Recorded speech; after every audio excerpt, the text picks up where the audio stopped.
I can't even do an intro because Patrick's laughing. Just yours. So we're just going to do the intro like this. This is it. Hit it.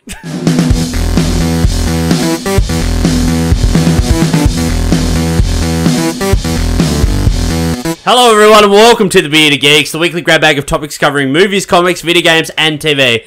My name is Jags, I'm the Beard Master for the 25th time, and with me today, my co-host, the one and only Patrick Brown, and back in the Beard Cave, it's Bobby Baxter. Hello. How you going, boys?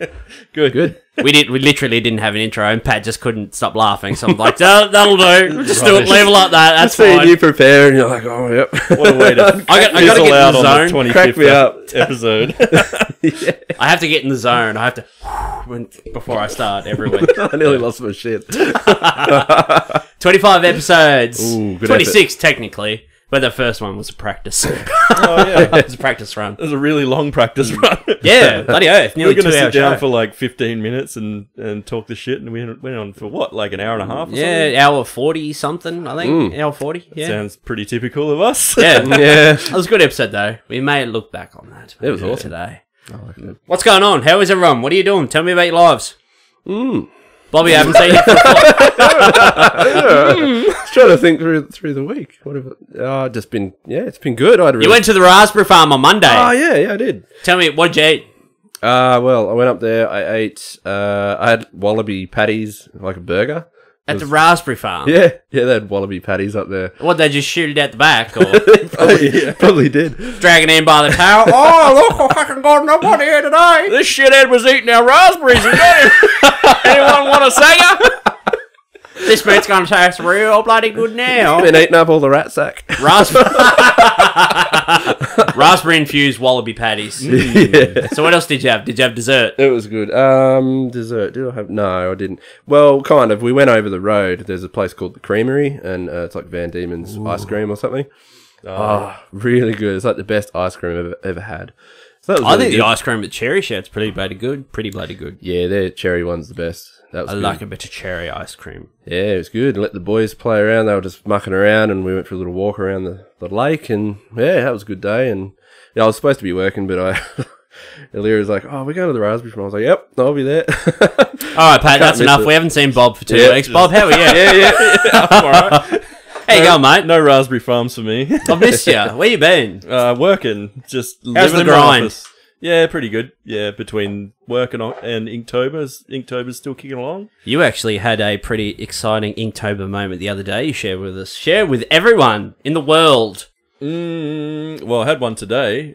Came up. I did a Fairly Odd Parents picture last night, and actually, Vron sent me a message during the day and said Butch Hartman, who's the creator of the show, has featured one of my Inktobers on his YouTube channel. I was like, Free oh, promotion. That's good. awesome. And then so yesterday as well, I was on Twitter and just scrolling through the notifications, and up pops, John Kay has followed you, the creator of Ren and Stimpy, and I just about fucking died. I reckon. Just melted. Yeah. I was like, holy That's when you know you're shit. getting the attention. Yeah. So we can expect more Ren and Stimpy Inktober pics. Yes, we can. Yeah. Fill a few extra in there. Yeah. No, that will actually probably a quarter of my Inktober is probably coming from Ren and Stimpy. Yeah. Because there's too many good characters in it. Money Mudskipper. Well, actually, I don't have Muddy in there, but I might have to work him in somewhere. Yeah. Bob Camp, you guys are friends now, best mates. No. It's confusing actually because I met Bob at New York Comic Con last year, and he sort of looked at my comic and stuff and really liked it, and put me on to like a comic company that could maybe help me out and get some work and stuff. And I never really, like, I just couldn't process all the shit that he told me. And I was like, oh shit, I'll just message him later. So I wrote him a big fucking email when I got back. And then I never heard anything from him for ages. And I was like, oh, bummer. And then just the other day, it just comes up in my Instagram thing, like, Bob Kemp's accepted your message. And he's probably got back from the New York Comic Cons that's just happened. So now he's going to read this, and it's got all this shit about NYCC in there. And he's like, I didn't fucking meet this guy. Oh, no. So I don't know what's going to happen there. But hey, he read my message, so that's cool. Yeah, That is cool. that's awesome. You did you finish Uncharted, Pat? Yeah, I did. Yeah, that was Did- so good. Yeah. How good was that train mission at the end? Yeah, that was exactly how they should have finished it too. It's just topped off at the end there. Loved it. Full of action, like, you know, it was tense, really good. Loved it. I can fucking hear a bird through the headphones. If that bird doesn't fuck off, it's messing with my audio. Get out of here, you bloody mongrel. That's all right. Bring a little bit of nature to the show, you know. Make it Yeah. sound like It's we're- spring here, Relax, but yeah. it's like a fucking summer's day today. It was like 27 degrees today. In Tasmania, that's hot. Yeah, that's The, sticking hot. the heat here compared to the rest of Australia is quite different. yeah. The UV here is like really intense. So if you go outside and stand in the sun for like 10 minutes on a hot day, you're going to have a real bad sunburn. Yeah, for like 3 years. Yeah. I had that in high school. That's a funny story, actually. I had that. I went to the beach in summer when I was a teenager and sort of chuck on some sunscreen real quick and just sort of slapped it on my back and jumped in the water, and I got burnt to a fucking crisp that day. And for like a good maybe 9 or 10 months after that, I had angel wings on the back in the shape of my fucking fingers, tanned into my back. That's funny. That's awesome. I reckon I was in the water for maybe like 25 minutes that day too. Like it was fun. Yeah. Yeah. Doesn't take much. No. We're right under the ozone here, I believe. Yeah. Under the hole, yeah. Yeah, no. I don't know why. Somebody told me, was it today at work? Yeah, I think it was today. I was having a chat with one of the delivery drivers, and he told me like the in like 6 billion years, the Andromeda galaxy is like gonna like collide with Earth, and that's gonna be the end of us. And then I just said to him, I said, we'll be dead and gone, but by then, like no one's gonna care about us. We'll be well forgotten by then. Enjoy it. We'll be like the dinosaurs by then. I saw that in the that show, The Cosmos. Is that what it's called? That cool universe show. I watched a lot of that. It was in there. I found that really interesting. Is that the Neil deGrasse Tyson? Yeah, one? that's it. Yep. And apparently, like the moon is gonna collide with Earth as well. The moon moves closer to Earth by like 2 inches, like every year or something like that. In a few million years. Yeah, in a few million years, it's get- gonna like We're getting collide. closer to the sun as well, and like apparently all like a Oh, we're fucked. few million years from now, all the oceans will just- dry up. It'll just be a big sultana. Like The moon's just creeping in on Earth, like really. Hi. Earth's like, cough me, bitch. So, Pat, did you start playing Shadow of War or what? not yet. I installed it today Poor fucking form. because I thought tonight when I get home I can have a good crack. Red hot crack. Yeah, so gonna fire that up tonight. So that'll be good fun. Well, I bought Shadow of War last week, and then The Evil Within 2 came out like 2 days later, and I went, nah, I'm going to hold off. And I held off for 2 days, and then I bought it. So I've been playing The Evil Within for the last 2 days, and it's actually really, it's really interesting. The first game is very much like a linear path follower. Yep. What sort of like really well constructed sort of horror elements in that Sort that of game. in the vein of like your Resident Evil. Like Yeah, well, your it earlier was Resident Evils. directed by Shinji Mikami, so the creator of like Resident Evil 2 and stuff. Ah, okay. So the second one, it's quite similar. There's like linear pathway stuff and that, like well constructed sort of scary shit. But then you get in the game, you go back inside STEM, and they've created like this artificial like town called Union, where everyone lives. And then you have like these big, kind of like Uncharted, where you had like the big driving area, like the big sandbox Yeah. area. You have this big sandbox area, like this section of the town. And as you go through the game, you have like different sections and that. So yesterday and today, I've just been running around this town doing like all the side missions and trying to discover and scavenge everything I could and try to upgrade. And yeah, found quite a few good weapons and stuff. There was this one thing today I did, it was fucked. I did this side mission, like, because you have, like, a radio, and you pick up, like, signals and stuff, and you can investigate, like, you can lock onto them and investigate, like, all these rogue signals. So I investigated this one signal, and when you get there, you can, like, scan, and it, like, replays, like, this memory thing. So I found like this notebook, and this woman's like, I bought it up in the house. She's like, but I can hear stuff and shit's moving, and she's like coming through the walls and all this sort of stuff. And when you first listen to the message, you hear like this laugh. She's like, ha, ha, ha, ha, ha, ha. It's like real creepy. And I was like, whoa, get fucked. So I go in this house and I find this notebook, and then it like goes like all Sixth Sense. Like the room goes real cold and foggy, and you got like the icy breath and shit. Oh. You run out into the lounge room and like the chairs and fucking couches start flying around and everything. And it's like whoosh, whoosh, whoosh. And then like blinding light. You wake up in like this hospital ward. And these two big double doors like bust open. And there's just like this giant like woman in like these tattered like black shrouded clothes. It's got like that underwater sort of look, like moving in underwater, like all the clothes, you know. She's got this long black hair and she's like laughing and stuff. And she like sings this song. And apparently she's unkillable. Right. But like if she moves really slow, but if she sees you, she'll like lunge at you like super quick and come at you. So I had to like escape this area. And she sings like this song, but it comes through the mic on your controller. So as you get closer to her, it gets louder, like through the mic. She's singing this song. It's like real nice. But yeah, as you get closer to her, it gets louder. So I beat this section and I get through it and then I zap back to the real world.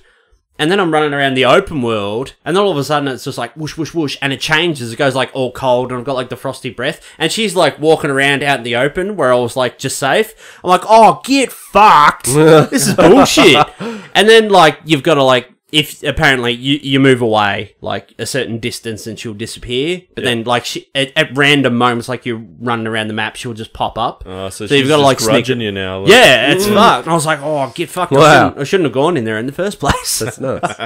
Yeah, it's pretty cool. I'm digging it. Yeah, Nice. Cool. I'm digging it. I haven't played any sort of scary games like that for a long time now. Well, you should have been here for our Halloween episode last week. There was actually a lot of stuff on my Halloween list I missed last week, Pat. I'll just go over it real quick. Me too. Because there's two things here. Let me go back to the page. I liked your fucking vampire. What was that? You at the start? Yeah, that was me. I was going for my Bela Lugosi, but then I was like Eastern European, like vampire. It was awful. It was one of the cringiest moments. It started ever. out great, and then it sort of went.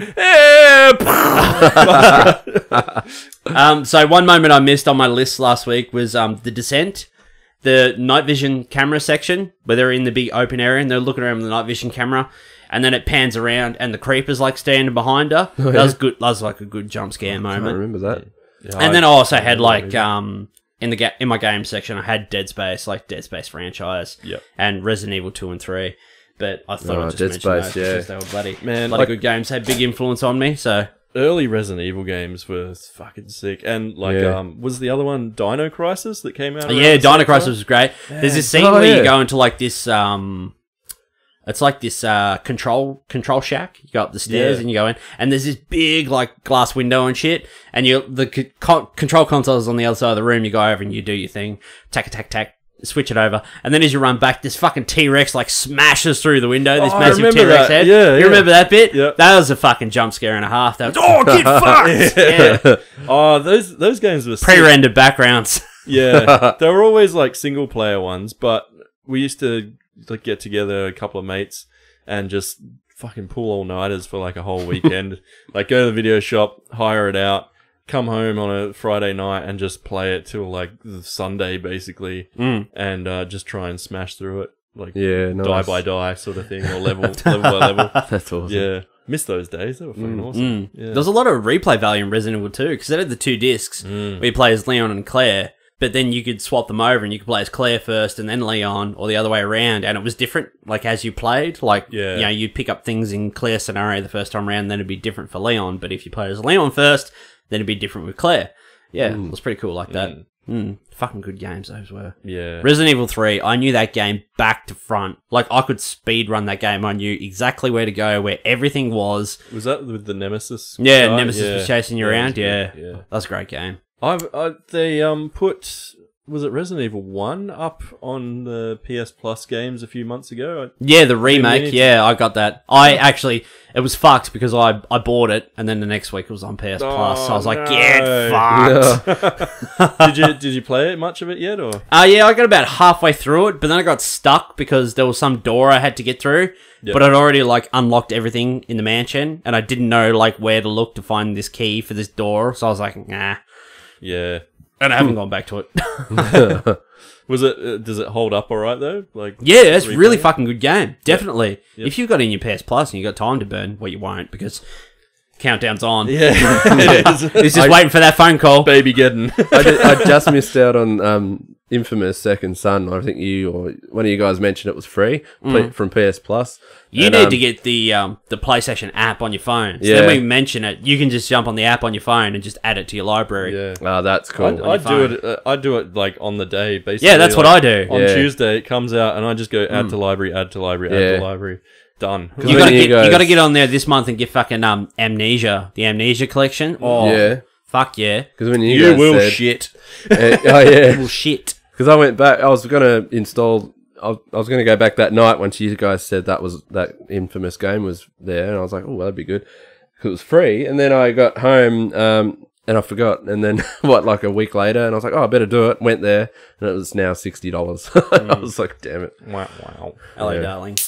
I've got both they've put both of those Infamous games on there, so I've got both of them from PS Plus now. The one nice. with the female main character. Whatever Oh, that was cool! called. Yeah. Oh yeah, I didn't play that one. the mini spin-off thing they had. Yeah, Yeah. and the full game. I haven't played either yet, but they're sitting there waiting to go. They're really good. Yeah. I really got enjoyed Pat a bit tipsy the other day, and then I was like, "Let's go to EB Games," and then I made him buy some games. I made him buy Dishonored 2 and he bought Shadow of War as Got well. Dishonored, $19. You can't go wrong. Oh, dude, yeah. Dishonored 2. Dishonored 2 is like Death of the Outsider is worth $19, but fucking Dishonored 2 for $19, that is absolute steal. Yeah, that's That not is a even that great old. game. It's only... There's two characters you can play as, like Corvo and what's her fucking name? Forgot her name already. Emily Yeah. Colwood. No, I played no. as Emily. She was awesome. Yeah, what? great power It's set. only like 6-8 months old, that game? Yeah, It's not real much. old. Yeah. Then I got Shadow of War. So all sorted. Oh fuck yeah, Cool. All right, Stoked. we might move on to Drop the Beard. Drop the Beard. Yeah, Ooh, boy. Going a bit more ballady this week. Yeah, I was channeling my inner Mariah Carey. I'm gonna go first this week. Yep. Bob, what did you think of our Drop the Beard last week? I sort of just passed your songs off to Russell. He did a very good job of reading them out, by the way. Did you want to just elaborate on those songs real quick? Pet Cemetery by the Ramones. Classic. I've always loved that song forever. It's not the kind of usual Ramones that you hear, that kind of like skate punky stuff like that. I think it's sort of from their later catalogue, so they get a bit more. Real catchy too, isn't it? Yeah, yeah. So yeah, just really loved that song, and the film clip when I was growing up as well was pretty cool. Them hanging out in the graveyard and shit in their leather jackets. Well, there's a graveyard over my fence just there. You can see it out the window. Hey, Joey Ramone. I literally have a cemetery over my fence. I can see it from where I'm sitting right now. You can play Evil Within too while it's just looking over Don't the be fence. fucking stupid. You'll start hearing See you knocking on the window, scratching on the window. Stop it, Patrick! I was actually real proud of my picks last week. They were very Halloween-y. Yeah. You picked some good stuff. I did. Thank you very much. What was the other ones? Oh, mine. Ghoultown? Ghoultown, Drink with the Living Dead. Yep. Fucking epic song. That Yeah, one. that's good. That's a good 7 or 8 minute song, I think. But it just tells this big story of basically a guy sitting in a bar, and then this stranger walks in, and he turns out to be undead, and he's cursed, and has to match shot for shot a person until that person wins, and then he can like rest. And yeah, it's just a great story. I actually always wanted to do like a mini comic of it, like take the lyrics of the song and actually sweet. just do a little thing. That's a good idea, yeah. Yeah, so when fucking my whole life calms down a bit one day, I'll I'll jump into that. When she's 18 and moved out of home. Yeah, pretty much. And you had a Misfits track as well. Ah, yes, yeah. You can't have a Halloween theme thing without a bit of Misfits in there. So Dig Up Her Bones, yeah, I fucking love that song. I love a lot of Misfits stuff. Yeah. All iterations of them too. Like I love the old Danzig original stuff, and then like later on when they bring in different singers, all of that doesn't bother me. I'm not like a purist Misfits fan. I like it all. I love that episode of Aqua Teen Hunger Force where Danzig moved in next door. Yeah. That was the best episode. I love that episode.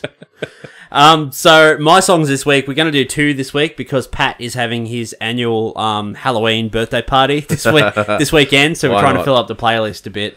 So my first track is from Thrice, and the song is called Black Honey. Fucking great song. And a great clip Yeah. as well, like trekking along in the car and that as well. Oh, that's where it interchanges, doesn't it? Yeah, like the characters. drivers and that, and this is like abusing like lyrics at the kid in the passenger seat. Yeah. I really like the vocal style of these guys. Yeah, I've it's really noticed great. that little kid has actually appeared in a few of their film clips, so I don't know. It might be one of their kids. Yeah, possibly. Yeah. But Thrice are one of those fucking bands, man. They've been around for a long time now, and they just keep pushing the different styles that they play. They've Yeah. never really just stuck to one thing. Like, Yeah, Yeah. they always change that. We checked out some of their old stuff, like 2002, 2004 the other day, Yeah, didn't we? And on it's so Spotify. different. It's Yeah. like miles apart from what they're doing now. 'Cause I remember Yeah. we first moved to Lonnie, and I just remember I think it was Ian or someone bought a first album, one of the earlier Oh, albums. yeah, I and used to have the Artist in the Ambulance, I think, way that's back it. in the day. It was Yeah. probably you actually, yeah. Yeah. And I we just- loved that. And then And that's so different to what you hear now of Thrice, like that song Black get, Honey. And get a hold of fucking the Alchemy Index by those guys. Yeah. It's like 4 CDs, and basically every CD is like Earth, Fire, Wind, and Water, I think. Oh, sweet. And every album has got a completely fucking different sound from one another. It's really, That's really cool. good listening. Yeah. That's really cool. yeah. Yeah. And my second song, because no party is complete without Phil Collins. It's Easy Lover by Phil Collins and Philip Bailey. She's an Lover. easy lover. Get a hold on you. Awesome song. Pat and I secretly love that song, so we love playing it. So that's on the playlist. It's on like Secrets out. yeah, it's on like Sorry, Mark. By the way, I know you hate Phil Collins. Sorry, buddy. I love you. I got like 3 different playlists with that song on it.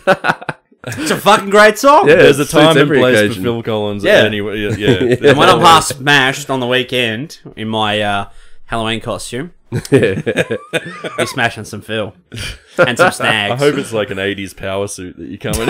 Yeah, I'd love to see that. I just bought this great movie off eBay starring Charlie Sheen. It's called Wraith. He plays like this this stunt racer who's killed by like these street gangs. Because he got a lisp. I'm going to go enter a wraith. Sorry, I'll show myself out. Russ, we need you back, buddy. Your jokes are better than mine. So he gets brought back to life by like this car, and he becomes like this undead like street racer in like this souped up. I don't know what style the car is, but he's like wearing like this black like leather power suit from like head to toe. And like, yeah, he's just like chasing down like these guys that like killed him and that. Yeah, it's pretty cool. I'm waiting for that to turn up. Looking forward to watching that. Awesome. Sweet. Wraith, it's called.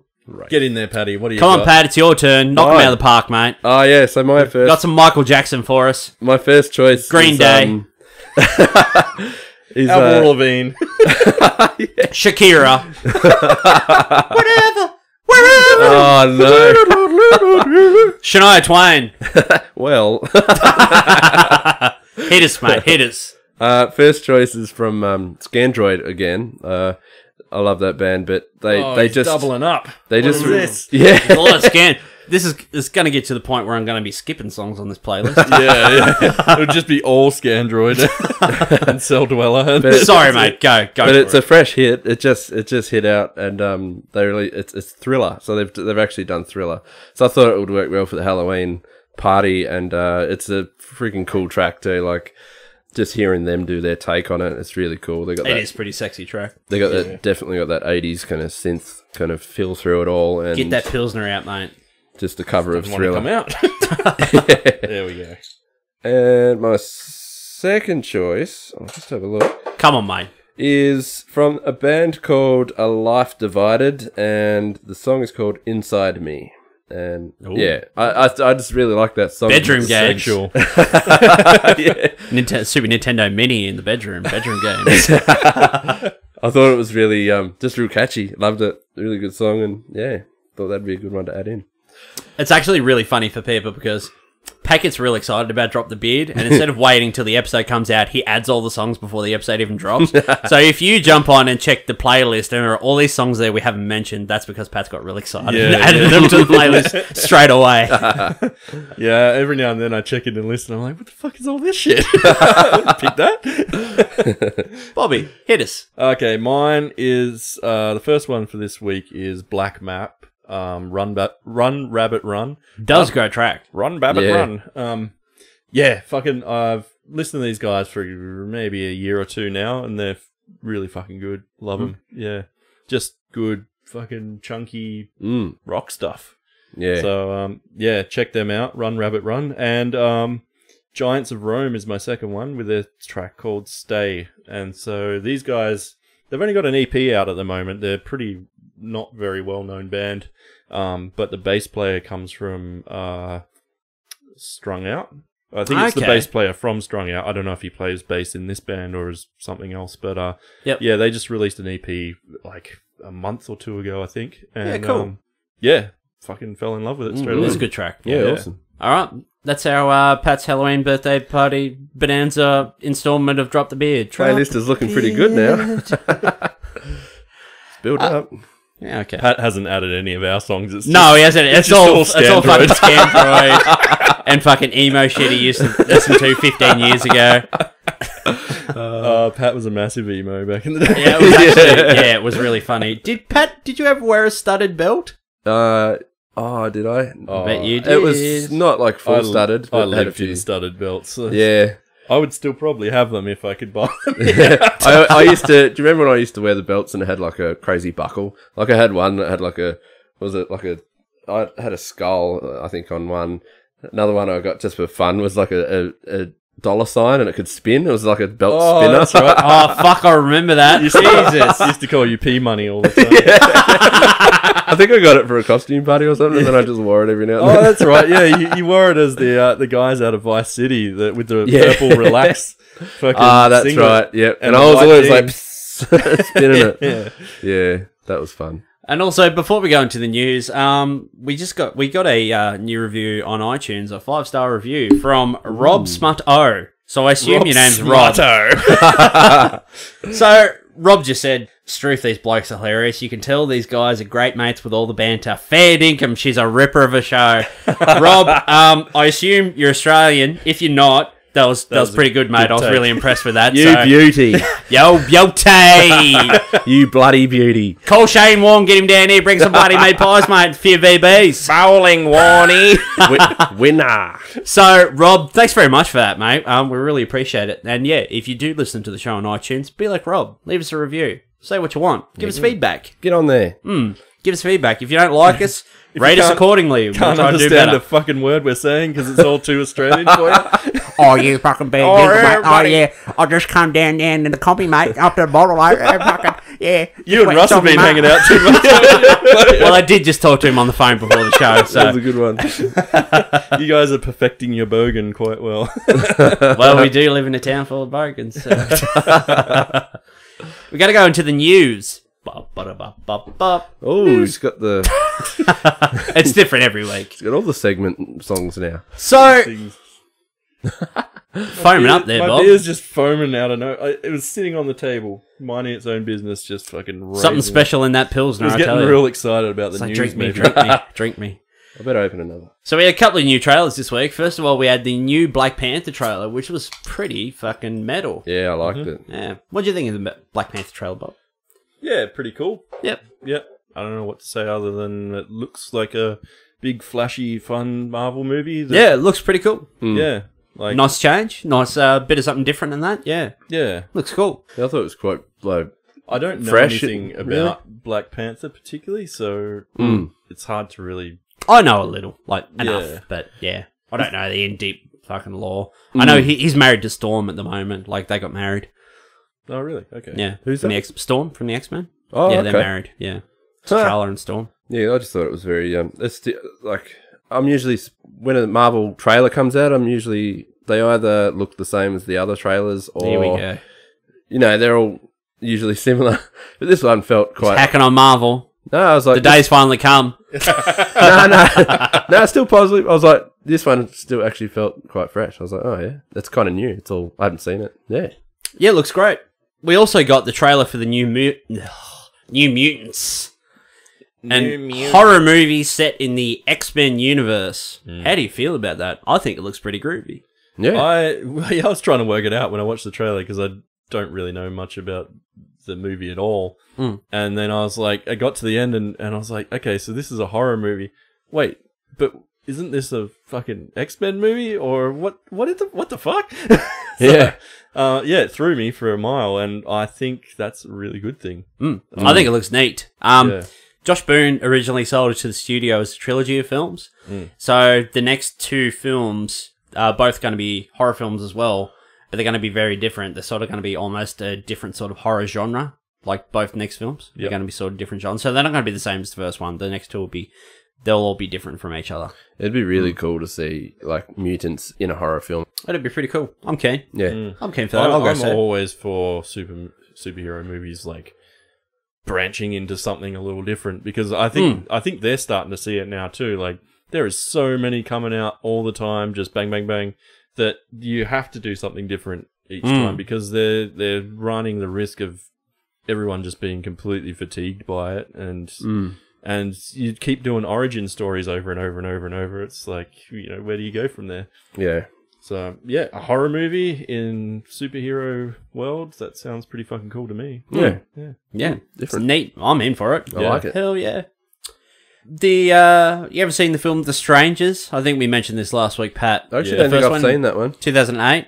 Yeah, You can that's- just be quiet for this, then. That's one of the only horror movies Hales actually really liked and was freaked out by. Okay. Yeah, I've heard it's really bad. Well, the long-awaited in a and good talked way. about sequel has finally been announced. It's called Strangers Prey at Night. And first still was released the other day, as well as the synopsis. And it's due to be released March 9, 2018. And I have the synopsis here. Ooh. Would you like me to read it, Patrick? Yeah, go nuts. All right, here we go. A family's road trip takes a dangerous turn when they arrive at a secluded mobile home park to stay with some relatives and find it mysteriously deserted.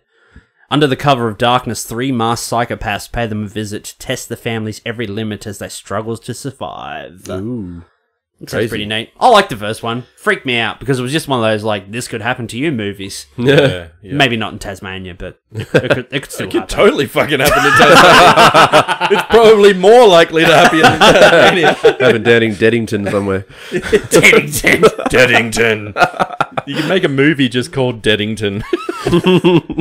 So that's pretty cool. I'll watch that, but it'll probably be trash. Who knows?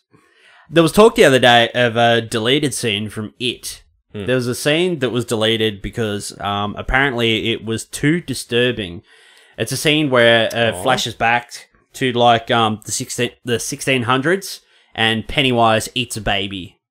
So they filmed the scene, and I really hope that it's like on the Blu-ray when it comes out, because I want to see it. You have to be, yeah. They talked to Bill Skarsgård did an interview, and he sort of talked about it real quick. He's like, there was a scene we shot that was a flashback from the 1600s before Pennywise was Pennywise. The scene turned out really, really disturbing, and I'm not the clown. I look more like myself, so it looks more like regular human Bill Skarsgård. Oh, okay. It's very disturbing, sort of a backstory for what it is or where Pennywise came from. And they had like they had the excerpt from the script. Yeah. And I read it, and it's pretty fucked. Oh. I'm glad, kind of in the context of just the movie as a whole, that they got rid of that flashback thing anyway. I think just keeping it all in that time zone is enough of a flashback already. Yeah. Like to I didn't need flashback it. from another 80s flashback. Yeah. kind of Yeah, to feels flashback in a flashback. Yeah, Yeah. yeah. Yeah. Mm. What else have I got here? Oh. The Han Solo movie wrapped yesterday. Okay. And Ron Howard officially gave us the title for the film. Can you guess what it is? It's a pretty easy guess. Han Solo. It's called, wait for it, Solo, a Star Wars story. Because you can't call it Han Solo, a Star Wars story. I think it just sounds untitled Han Solo Project sounds better. Yeah. The Han Solo project sounds like a 70s like prog rock band. Like Rock Band, yeah. Solo.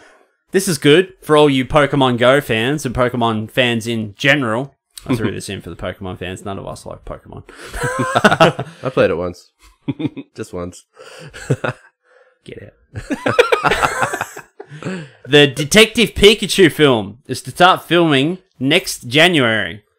The world's greatest detective. Yeah, there was a 3DS Pokemon game was called Great Detective Pikachu or something like that, and he just did like the Sherlock Holmes thing, and he wore like a detective hat. and he'd solve I have mysteries. seen him around, like in a trench coat and stuff. Yeah. And there's this rumor that came out today. Take this with a very large grain of salt. But the studio have got some names in mind who they'd like to voice Pikachu. Mm-hmm. And apparently, take this with a very large grain of salt. This With is your Himalayan salt lamp. Liam Neeson. This is their shortlist. From Liam the Neeson. That really just sunk in. from the top, Hugh Jackman, Hugh Jackman. Oh, what? Ryan Reynolds, Mark Wahlberg, and Dwayne The Rock Johnson. Mark Wahlberg. Ryan Reynolds could definitely do it. He's got the high Pikachu voice. from Boston. That's really interesting. Get in the car. I wasn't far off then with Liam Neeson. What the fuck? The Is Rock? Pikachu's like, hey, Pikachu. Like, what the fuck? That's what he sounds like, isn't it? Like it's And real. then Pikachu comes in, he's like, Daddy's gotta go to work. sounds like the Can you Rock. smell like Pikachu? I kind of You hope. smell what what the Pikachu Pikachu's is electrifying. I kind of hope it's not The Rock because I love Moana, but all I see is The Rock with Maui. All I see is The Rock. Yeah, And it hasn't hurt that you've watched it 17 times. yeah. His voice though is so distinct. It's just like it's The Fucking Rock. love that movie. It was great. That's a great movie. But yeah, Bloody his loved voice when he's doing voiceovers on characters, yeah, definitely he stands out. Oh, man. Who do you want out of that list? I'd fucking put Hugh Jackman in there. Why not? Yeah. Yeah, I think out of all of them, Hugh would be the pick. Aussie you in. Pikachu. Bloody hell, we just better go down to Byron Bay and try to find the rest of these bloody Pokemon, eh? I choose you, mate.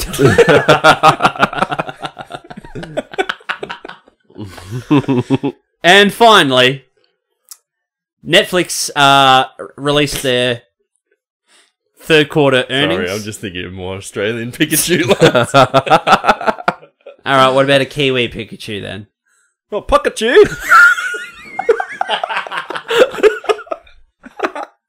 Oh no! Gotta catch 'em all, bro. How many you got? We had to get that in. Where's Ish?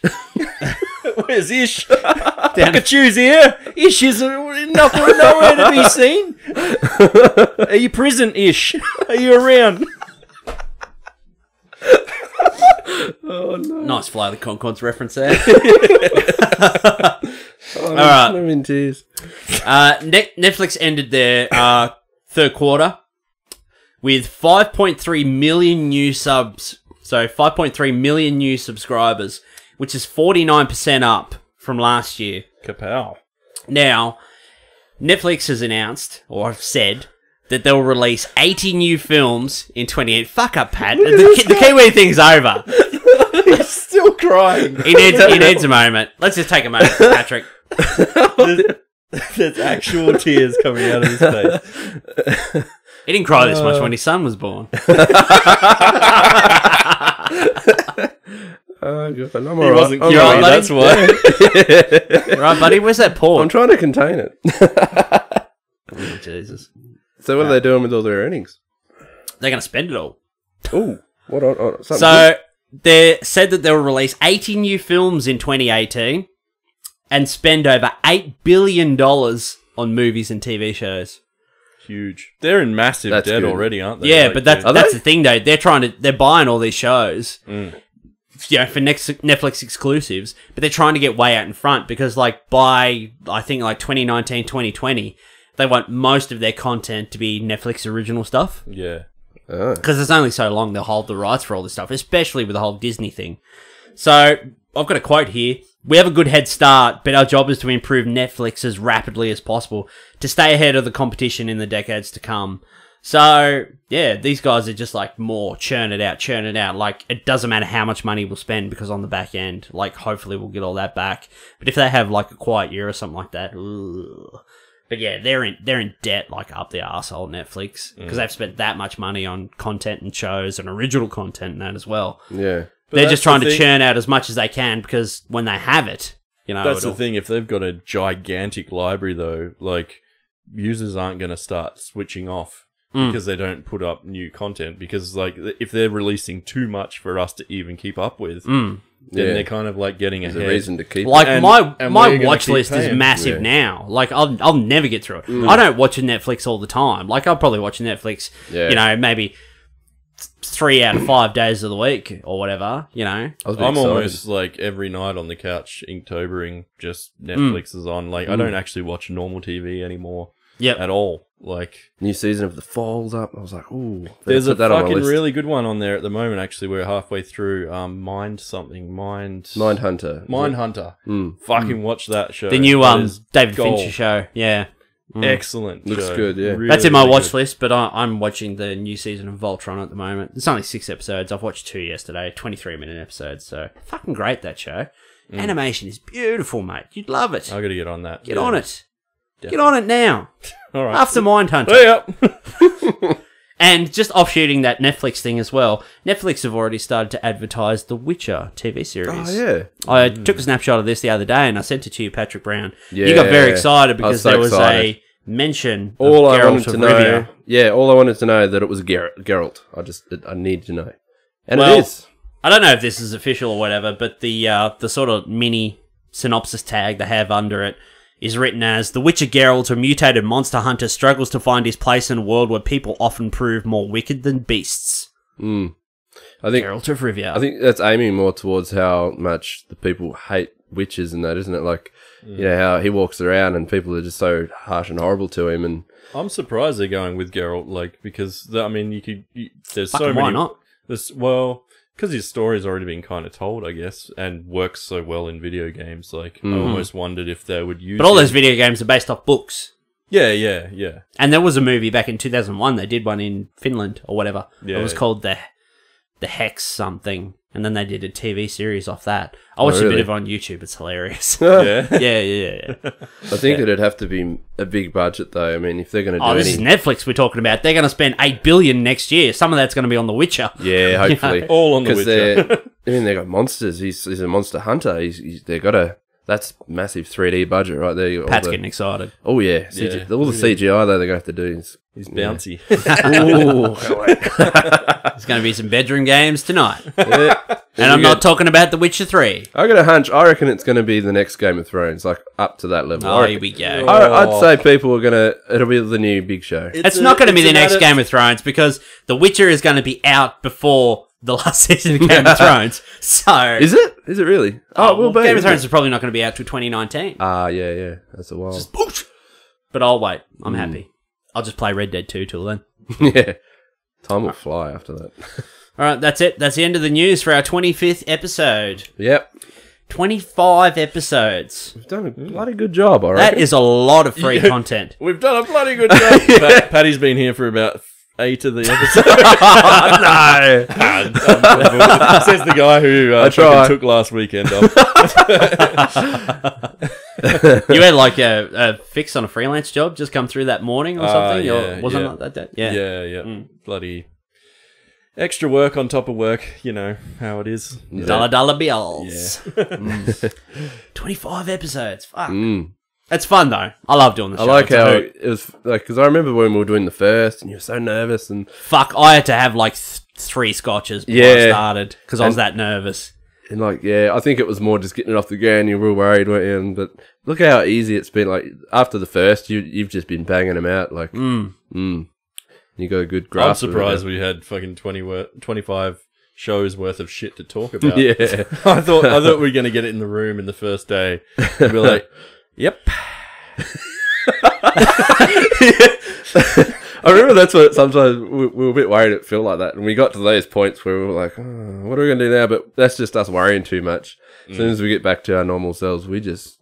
It's actually really good because I feel like the show is still evolving. Like it changes every week or every Yeah. couple of weeks. Like I think we've sort of hit a bit of a stride at the moment where our topics are more just discussion pieces rather than like a definitive topic. Yeah. Instead of coming in and going like, these are the top 10 best action films of all time, definitive. These are some of our favourite Yeah, ones. yeah. And it's good just to Keep it personal. because this is literally what we do at the pub. We just talk Yeah. about movies and Yeah. games and fucking TV and bullshit, and we literally just bounce it around. We never And- set out to be those like hardline critics that fucking Yeah. You know, sometimes we sound like it, maybe after we rip things to shit. But Yeah. but you know, that's never really our intention. But we're was not. it? But we're not like that though, because like you've worked in the industry. Pat's like been associated with like all this sort of stuff, and I'm a bit cluey with all the movie sort of stuff and whatever. So You're the guru. like we know what goes into making these shows, these movies, these games. Like there's a lot of work, there's a lot of man hours, there's a lot of underpaid, overworked people that go into this, and then like a game or a movie comes out and someone watches it like a Batman v Superman. Well, that was fucking shit.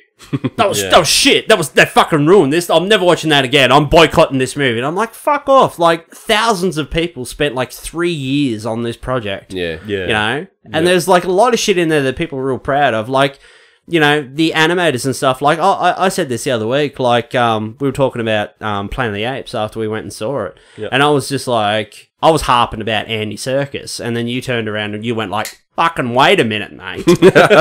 All these like Andy Serkis is all well and good, but there are like this massive team of animators who actually work behind the scenes to like do all that extra little like minutia of extra little emotion, because you know it's fine to transpose sort of Andy Serkis's face and use that as like a lips reference in that, but like apes do not have the same shaped mouth as a human. People have to work that and shape that, and they might have to alter it slightly to still give that same performance. So there's a lot of work that goes into all this stuff. And like there was one podcast I listened to, I shall not mention it, but I listened to it every week, and it was actually a big inspiration for starting this show. I was like, you know, this is actually really cool. Like, this is something I could do.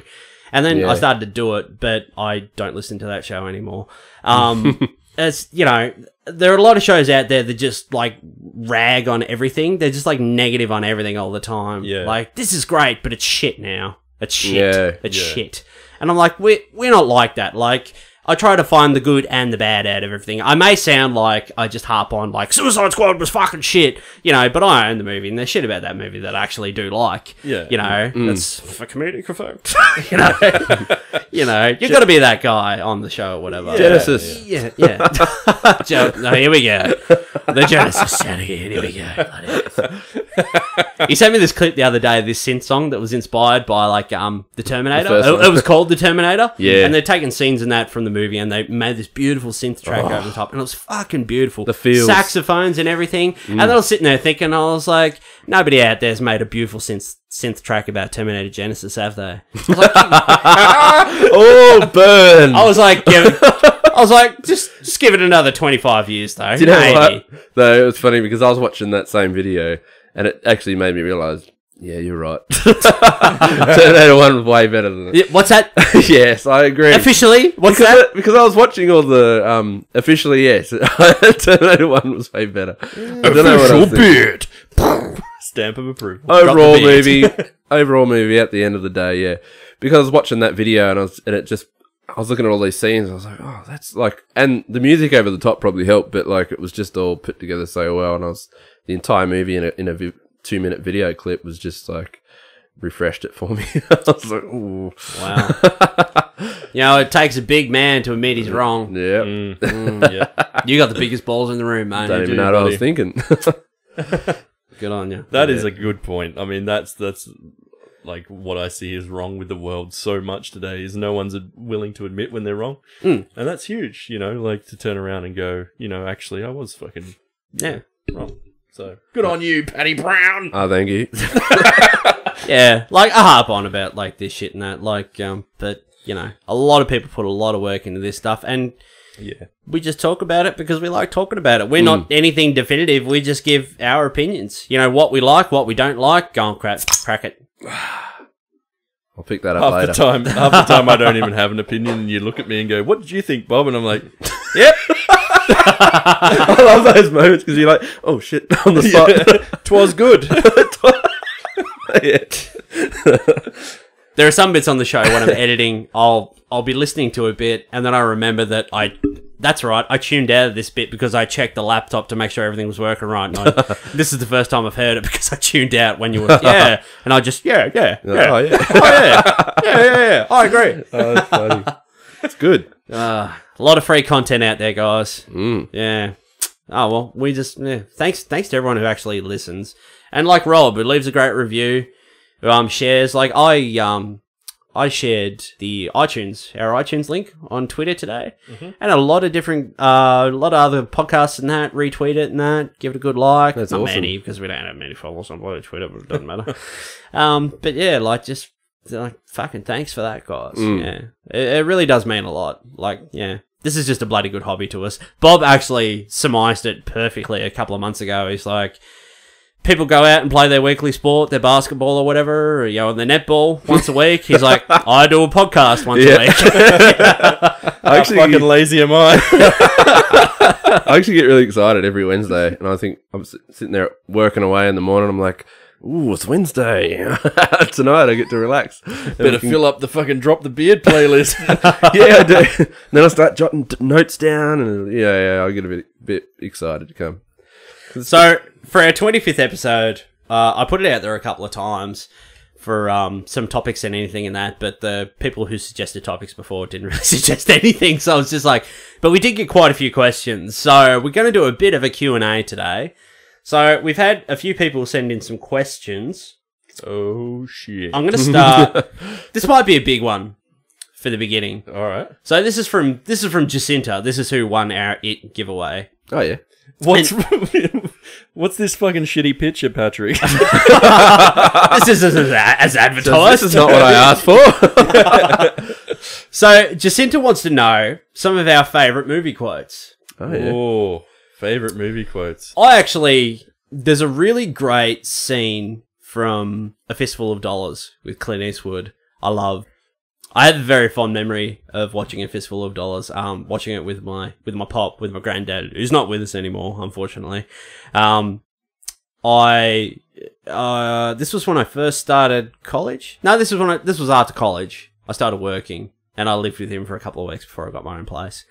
And I had A Fistful of Dollars, and I put it on, and him and I start to watch it, and he just laughed for the whole thing. He cacked himself. He thought it was hilarious, and that's a great memory for me, actually. I always think back on that when I think of A Fistful of Dollars. But there's a scene at the beginning of the movie where Clint Eastwood, he goes to front these three guys because he has a mule when he walks into town. He walks into town with a mule. And these guys go past and they're firing off their guns and they scare his mule. So he's walking over to front these three guys and he walks past the coffin maker and he's like, better get 3 coffins ready. And he walks over to these guys and... there's this line, I won't get it perfectly, but... You've mentioned this one before. Yeah, I have mentioned this one before. It's, he wants him to apologise to his mule. He's like, you're laughing at my mule. He's like, he doesn't like you laugh, and gets a crazy idea, you're laughing at him. So if you apologise like I know you're going to, or maybe just convince him that you didn't actually mean it. And with the, dubbing and everything, it's fucking great. And they're like, what are you, crazy? And all this bloody shit. And it's just fucking great. And then, yeah, they go to draw their guns and that, and Clint just fucking blows them down. He blows, like, I think, like 3 or 5 of them away or whatever. And then he's walking past the coffin maker, and he stops again. He's like, my mistake, 4 coffins. And he keeps walking. Gold. That's a great line. I really love, just like that scene and Clint's delivery. Yeah, nice. Yeah, I actually went to Pat's 26th birthday party dressed as the man with no name. I had the spurs and the poncho and everything, and I had to walk because the sound system was stuffed. So I had like this little like iPod like speaker system. Yeah, and I lived like 2 blocks away. So I had to walk to my place through the main section of town in his cowboy outfit. I had the gun belt and the poncho and the hat. And I had like the black like neckerchief fucking thing I was wearing, and I had spurs on, so every time I walked it was like ka-ching, ka-ching, ka-ching, ka-ching. And so I had to walk like 2 blocks to my place, and all these guys going past in their bloody utes and that tooting the horn, like, hey, bloody my spurs, buddy! I remember that. That was good. So that was a good quote. That was one quote I love. And anything from Die Hard, because that movie's fucking flawless. And anybody else? I'm going to say the entire movie of Snatch. Oh, Snatch, yes. We entire actually, the three of us, we absolutely love Snatch, but I don't want that dog dribbling on my seats. anything in the Tyrone scene. anything in the Tyrone section when they're in the car. You could park a fucking jumbo jet in there. I love that one. It's a What the bit fuck tight. is that? It's a shotgun, Sol. It's a fucking anti-aircraft. Vincent. Where he goes to, he wants him to go buy a new caravan. And he's like, what's wrong with this one? And he rips the doors off the hinges. And he turns around and he's like, oh, nothing, Tommy. It's tip top. It's just I'm not sure about the colour. What's one of the ones we mostly And the say? sausages one. What's Yeah. going on with sausages, Charlie? 2 minutes Turkish. It was 2 minutes 5 minutes ago. Stop me when I'm walking again, and I'll cut your fucking Jacobs off. And the ones we probably use the most. Everything is brick top. probably Bricktop, and that like with it's like we've lost Gorgeous George. He's like, what do you mean you lost him? He's not a set of fucking car keys now, is he? I love In that. the quiet words of the Virgin Mary, come again. Oh, best quotes. Bulletproof Tony's like, open him up. It's not as if he's a fucking tin of baked beans now. What is you he? mean, open him up? What do you mean? You know what I mean, open him up. That's a bit strong, isn't it? It's not like he's a that's tin of best. fucking baked beans, is he? And then The what's replica his gun face? scene. Yeah. You've got your two little balls with you. Your two big brave balls. Yeah, it's good. You must be the big dick. Is the Your rabbit two going? big balls. Is the rabbit going to get fucked? A proper fucked. Proper fucked. That's a great one. There we go. We've spat out about 20 there. Anything from the Big Lebowski. Fucking A. Fucking A. Yeah, my all-time one of my favourite quotes. Mine for today will be from Jingle All the Way. Put that cookie down! Yeah, you're right. Yeah, put that cookie down. One I always say, always makes a Lyra laugh is, it's not a tumor. It's not a tumor. Not a tumor. You remember that Arnold Schwarzenegger like quotes video that the guy made? It's like an 8-minute video. Remember I shared that to Yeah, you? that was great. Fucking asshole. This is bullshit. That's fucking great. I'm gonna have to watch It's that. like again now. every quote he's ever done. In Yeah, all the that's movies. great. Fuck you, asshole. He's like, hey, stick around or something, and he's Throws the that- knife at him. That's throws the that- Predator. yeah. Throws the knife and impales him on the wall. It's like, stick around. That's great. Yeah, that's great. Kevin wants to know if I could talk about my tattoos. I have 3 tattoos. I have one on either forearm and one on my upper right arm. The one on my left forearm actually says Mudda. Mudda. I'm really keen to see if you guys remember where this came from. It's Guido Hatsis. Yes. When we were in college, Bobby used to quote like Guido Hatsis all the time. Guido Hatsis is like the comedian. Google him. He's ridiculous. We were like, what, 17 or something we were, or what? Might I take the job? Yeah, we just evolved from there, didn't it? Yeah, just evolved from there. And we used to say Mudda all the time. And the first tattoo I wanted to get, I sort of wanted it to be a bit personal. And Mudda was something that always reminded me of these boys in this room. Just all of us know. together, yeah. You boys and me brothers, we might not be blood, but we're brothers. You're a brother to me, and I fucking love you bastard. Brother from another mother. My brother from another mother. Butter from another mother. So I have Mudda on my forearm. Everyone asks me what it is, and I'm just like, it's too long a story. I'm not We gonna- still say it all the time, don't we? yeah, like Mother, sometimes look, I hear you got a job for electrician in the newspaper, Mother. Yeah, Mother, I'll take the job. It still says exactly the same like when you said it fucking 15 years ago. I will go further to elaborate on something. You might have wondered, or not at all, at the end of the show, we always sign it off with a "Hey!" The reason we do that is because every time each one of us, we ring each other and answer the phone, Yeah. we're always like, "Hey!" So that's just something that we've always done on the phone. And like Pat and I never end a conversation on the phone without, "All right, see you later, mate." Hey! Yeah, we all Hang go, on. hey! Or sometimes, especially when Richie walks into the room, he's like, "Hey!" Richie's the one who does the biggest ones. It always cracks me up when I hang up on you guys and you just hear it in the background and then it like beeps off.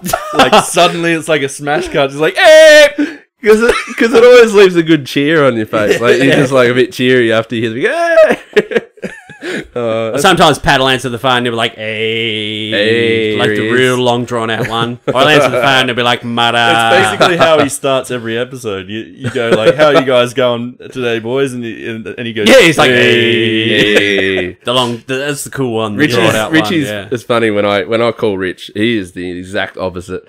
Richie, I call him no, sorry, he is it me call him or he call or whatever. He'll pick up or whatever, but he's just dead silent. It's just like he just decides to go dead silent for about a minute, and I'm like, "Yeah, I know you're there, and he's just dead silent, and I'm like, "Come on, yeah, I know." And then he goes, "Hey!" like really loud, and I'm like, every freaking time it leaves it for about a minute. I remember once we're on the piss at your house, and I went to use the toilet, and I'm in there using the loo. And then I hear shuffle, shuffle, shuffle up the hallway. And then on the outside of the door, Richie's there. He's like, "Hey, you go, mate. How you going in there?" And I'm like, "Yeah, I'm all right. What are you doing?" He's like, Yeah. Not much. Just come to check on you. See how you going. You going all right? I said, "Yeah, I'm going all right, mate. I'll be out in a minute." He's like, "Yeah, no worry. I'll just stand here and talk to you through the door." Like, okay. That's classic Richie. He's like, "Do you need some help?" I feel like we should get Richie on the show, but I'm also too scared to do it. He'll be half tanked before he gets in. We're a totally independent show, but if Richie was on the show, we'd somehow be cancelled. Yeah, I think so. He's trouble. It'd be a good laugh. Have we ever mentioned who Richie actually is? Like, he's your best mate from like. Yeah, he's one of my high school, childhood mates, and then he merged. You know, I introduced him to you guys a few years later. Yeah, I heard about the mythical Richie for years before I met him. The mythical Richie. Pretty much. It's more like the notorious. Yeah, but he's probably the nicest guy you'll ever meet. Notorious RIC. Yeah, legend, absolute legend. You have to get him on one day. Yeah, He's probably expertise like show wise, like for the geekiness wise, would probably be for 80s action movies, Van Damme, exactly. Stallone flicks. He loves Stallone. Yeah. I gave him this Rocky 4 like picture. It was just like this this one I bought. It was all beaten up or whatever and that, and I just said to him like, "Oh, you'll like this more than I do. You can put it out in your shed." And I went around to his house the other day and he was hanging up in the fucking lounge room in his house. Shrine to Balboa. Yeah, he loves it. He loves Rocky. So that was my first tattoo. Yeah, I was going to say 2 more tattoos. On my upper right arm is because I was obsessed with Undisputed, and I still am. And Yuri Boyka has a tattoo on like his left pec, but it's right pec when you see it on screen. It's like this round thing. I got that tattooed on my arm. Yeah, and I remember that. I was like, "Yeah, do it." When we first got it, yeah, he was talking into me. Yeah, we watched it all together, and yeah, it was funny. It was in the moment, wasn't it? It was just like, yeah, it was like a spur of the moment kind of thing. Has to happen. And my third one, I've got like 3 like bars or like black lines on my forearm, and I was sort of like, this is a stupid story, but like, you remember Welcome to the Jungle with The Rock and Sean William Scott? I can't say I remember that movie at all. I love that movie. He had this tattoo on his arm, and I just seen it, and I always thought it was cool. And I was like, I really like that idea for a tattoo. And then, like, one day I decided to get it. This was only about 4 or 5 years ago. And I went to get it, and I watched the movie, and I looked back, and it was, like, completely different to what I envisioned. Oh, no. It had, like, writing and all this weird stuff and that in there. And then I just, like, drew the tattoo I always envisioned. And then I got Pat to clean it up for me and do, like, a nice Photoshop version. And then I got the tattooed on my arm. Nice. I love that movie. And then, like, random people, like, grab your arm on the street. Yeah. This like I was walking by, I was talking to this woman in the street, and she just like grabbed my arm and reefed it toward her. She's like, "I really like your tattoo." And she grabbed me by the wrist and like reefed my arm over, and I was like, "Personal space, you have no right to touch me." What gives you the right to touch me, Harvey Weinstein? Yeah, so they're my tattoos. So Kevin, I think you already know that story, but what about you, Pat? You've just got the one.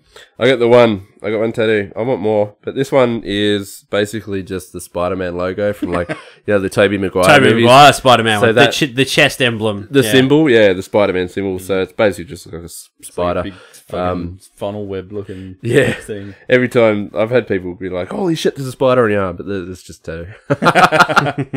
But yeah, no, I was when I was younger. I always thought. I don't know, I always thought of myself as Peter Parker. So. That's why I wanted to get it. I'm the rarest breed of all. I have none. Nothing None. at Ooh, all. clean Yeah. canvas. Yeah, clean canvas. Nice. We're very rare now in this world, especially in Australia and Tasmania, especially. Like, Yeah. yeah. All right. We've got a question from Kim. Kim in the UK. How Kim you wants to going? know, hi Kim, if someone were to make a biopic of your life, what pivotal moments or events from your life would they include? Ooh, good one. 2002, when I met these boys, I think the first time Pat and I ever hung out, like really hung out, it was one afternoon. I told him Daredevil had just come out in DVD. And I no, don't laugh. Don't laugh. Daredevil had come out in DVD. And I said to him, I was going Got to this go down. Evanescence single. You wanna... I was gonna go buy it like after college, and he's like, "Oh, I'll take you downtown like now, and we'll get it, and we'll grab some food." I was like, "Yeah, sweet." And we jumped in Pat's car. He had a Cortina. It was an absolute fucking beast of a car, but on the passenger side there was a massive hole, like where your feet like would go. It'll like rusted out. So when you look Flintstone down between style. your legs, And I was like, "Look down, mate. You can see the road." As you we're could see the driving." road like going, and like when it was like wet, you had to put like the floor mat like over the hole because you like get all wet from like the spray. Spray up. It was eh? hilarious. Yeah, like we went That down went and got real that. bad after a while. Yeah, I think we, It we went got mouldy and shit after a while. we got food after that. Yeah. We had a bit of a religion when we were in year 12. Mm. There's a fish and chip shop in town called the Octopus, which had the best fish and chip. Oh, man, I can Which still, had the best chips in Oh, town. I can They're still probably- taste them. They're probably still the best that I've. And we ever used to go down there nearly every day and get chips with chicken salt That for fucking lunch. that fluorescent chicken salt. had. Yeah. fucking like 4 inches thick across every chip. It looks like fucking uranium on the Yeah. chips. It's so The funny. reason in the- we're all going to die at about 45. In the paddy wagon. In the paddy wagon. Down. We named Pat's car the Paddy Wagon. Pat had another car after the Cortina. It was a white. I think it was a Commodore, wasn't it? Or was it a Falcon?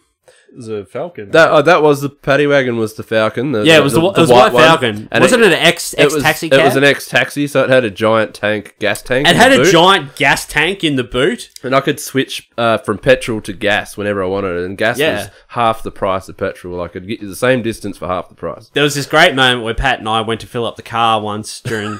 Oh yeah. And it was literally, I always equated to like hooking up to like a space shuttle. It was like this two-handed Yeah. like pipe. You push it in and then you twist it. It's like clunk. Yeah. And then It was. we filled up with gas. And I think we went out. We got on the piss, I think, one night Yeah. after that.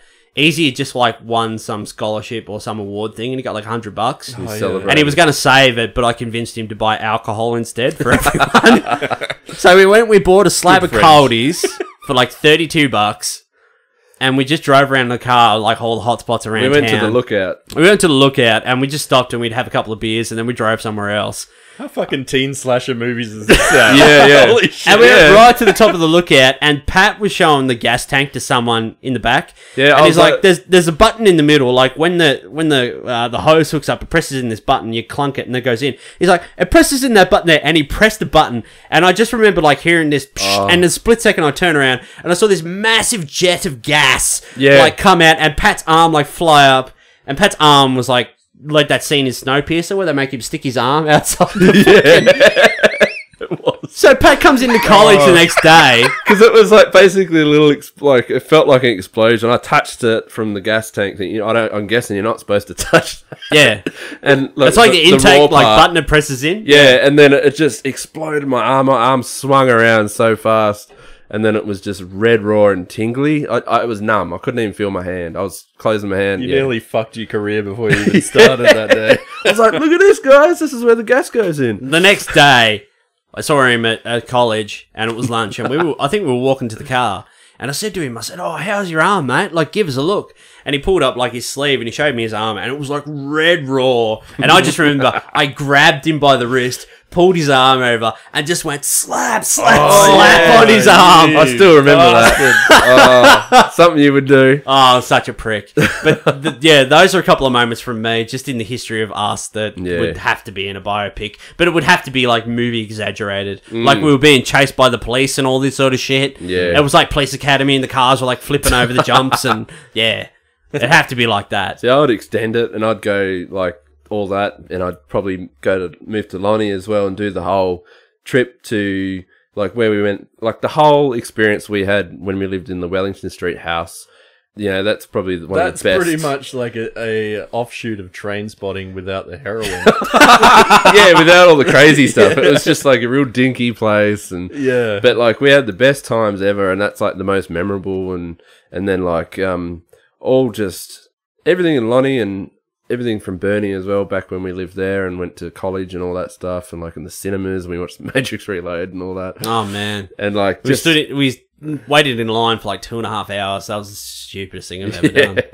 But like everything like that, and then just But if we didn't do that, we wouldn't have seen you there and been like, hey, where have you been? We haven't seen you for ages. there's that one guy. Here's a good Oh, you got sacked from your job. What? Why was that again? Oh, That's I'm gonna remember this. Never live that down. I'm gonna remember this in 16 years and bring it up on a podcast. Oh no. Who? Here's a question: who would you get to play you as in the Yeah. biopic? Well, this is actually very funny because this is one of the other questions that we've got. So I will read out this question.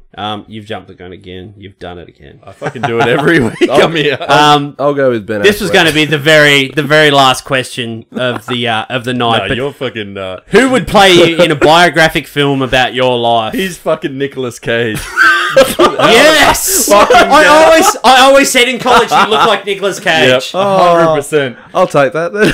That's all right. There was a time. Could be worse. There was a time where you were growing a fucking filthy mustache, like just the grossest mustache. Remember yeah. Patty's like fucking horrible The caterpillar filth. thing. Yeah. And at the same time, Nicolas Cage was growing one as well for some kind of role.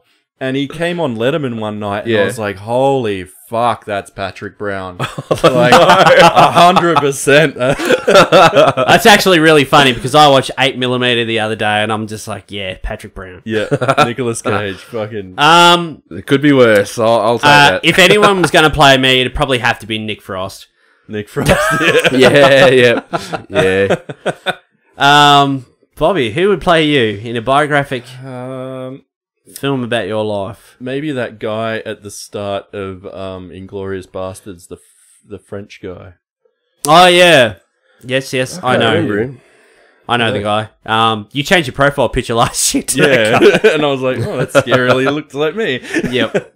Hey. Yeah, Jason Segel.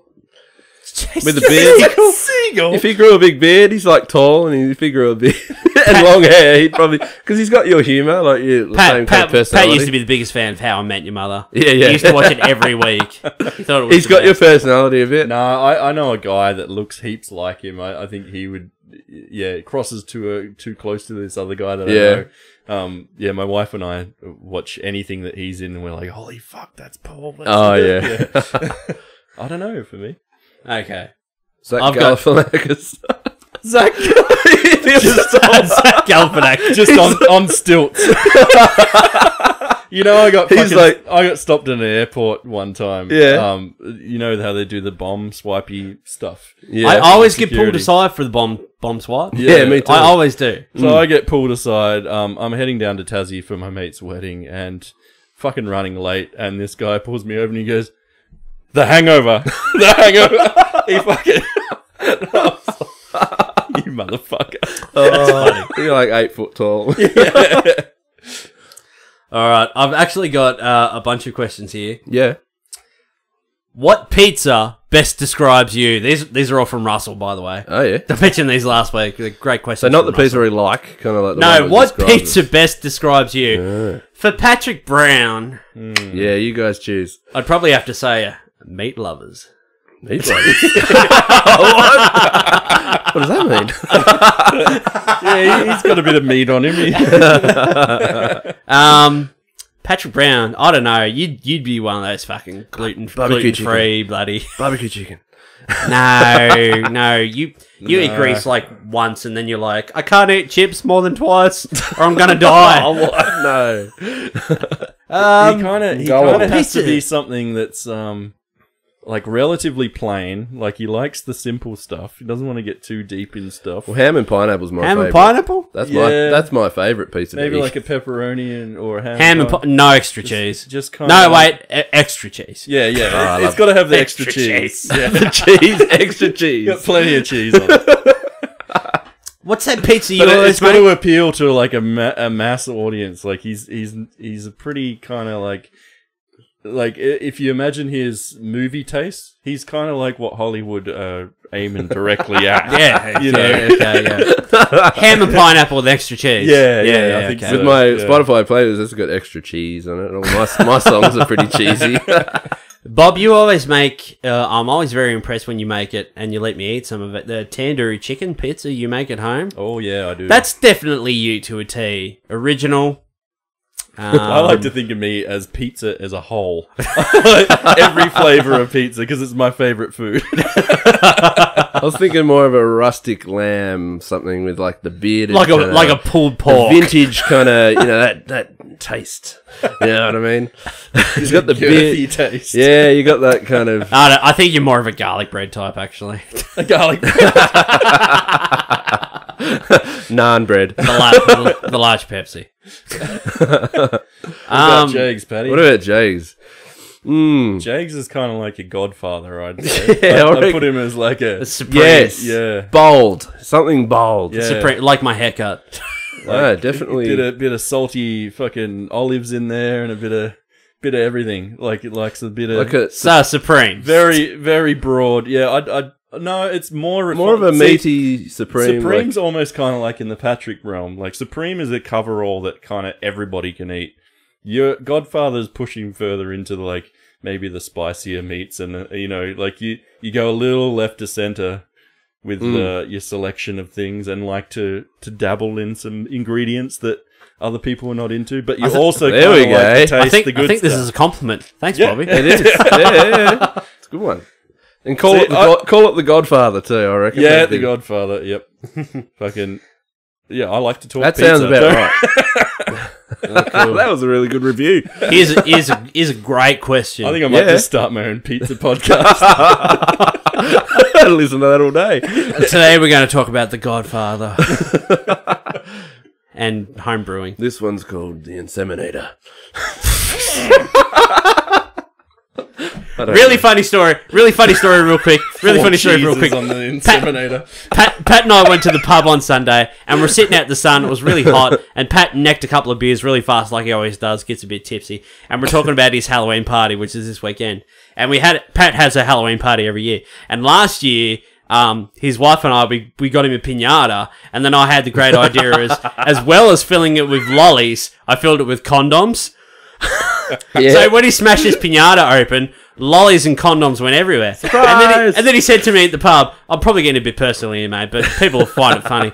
He goes to me the other day, he's like, I kept some of them too. He said, they didn't do me any bloody good though, because I got her pregnant anyway. And then I said, yeah, I know, because I went through and I put holes in every single one of them. And he's like, oh, you would too. You would. You bloody would. Oh, no. Oh, great story. Yeah.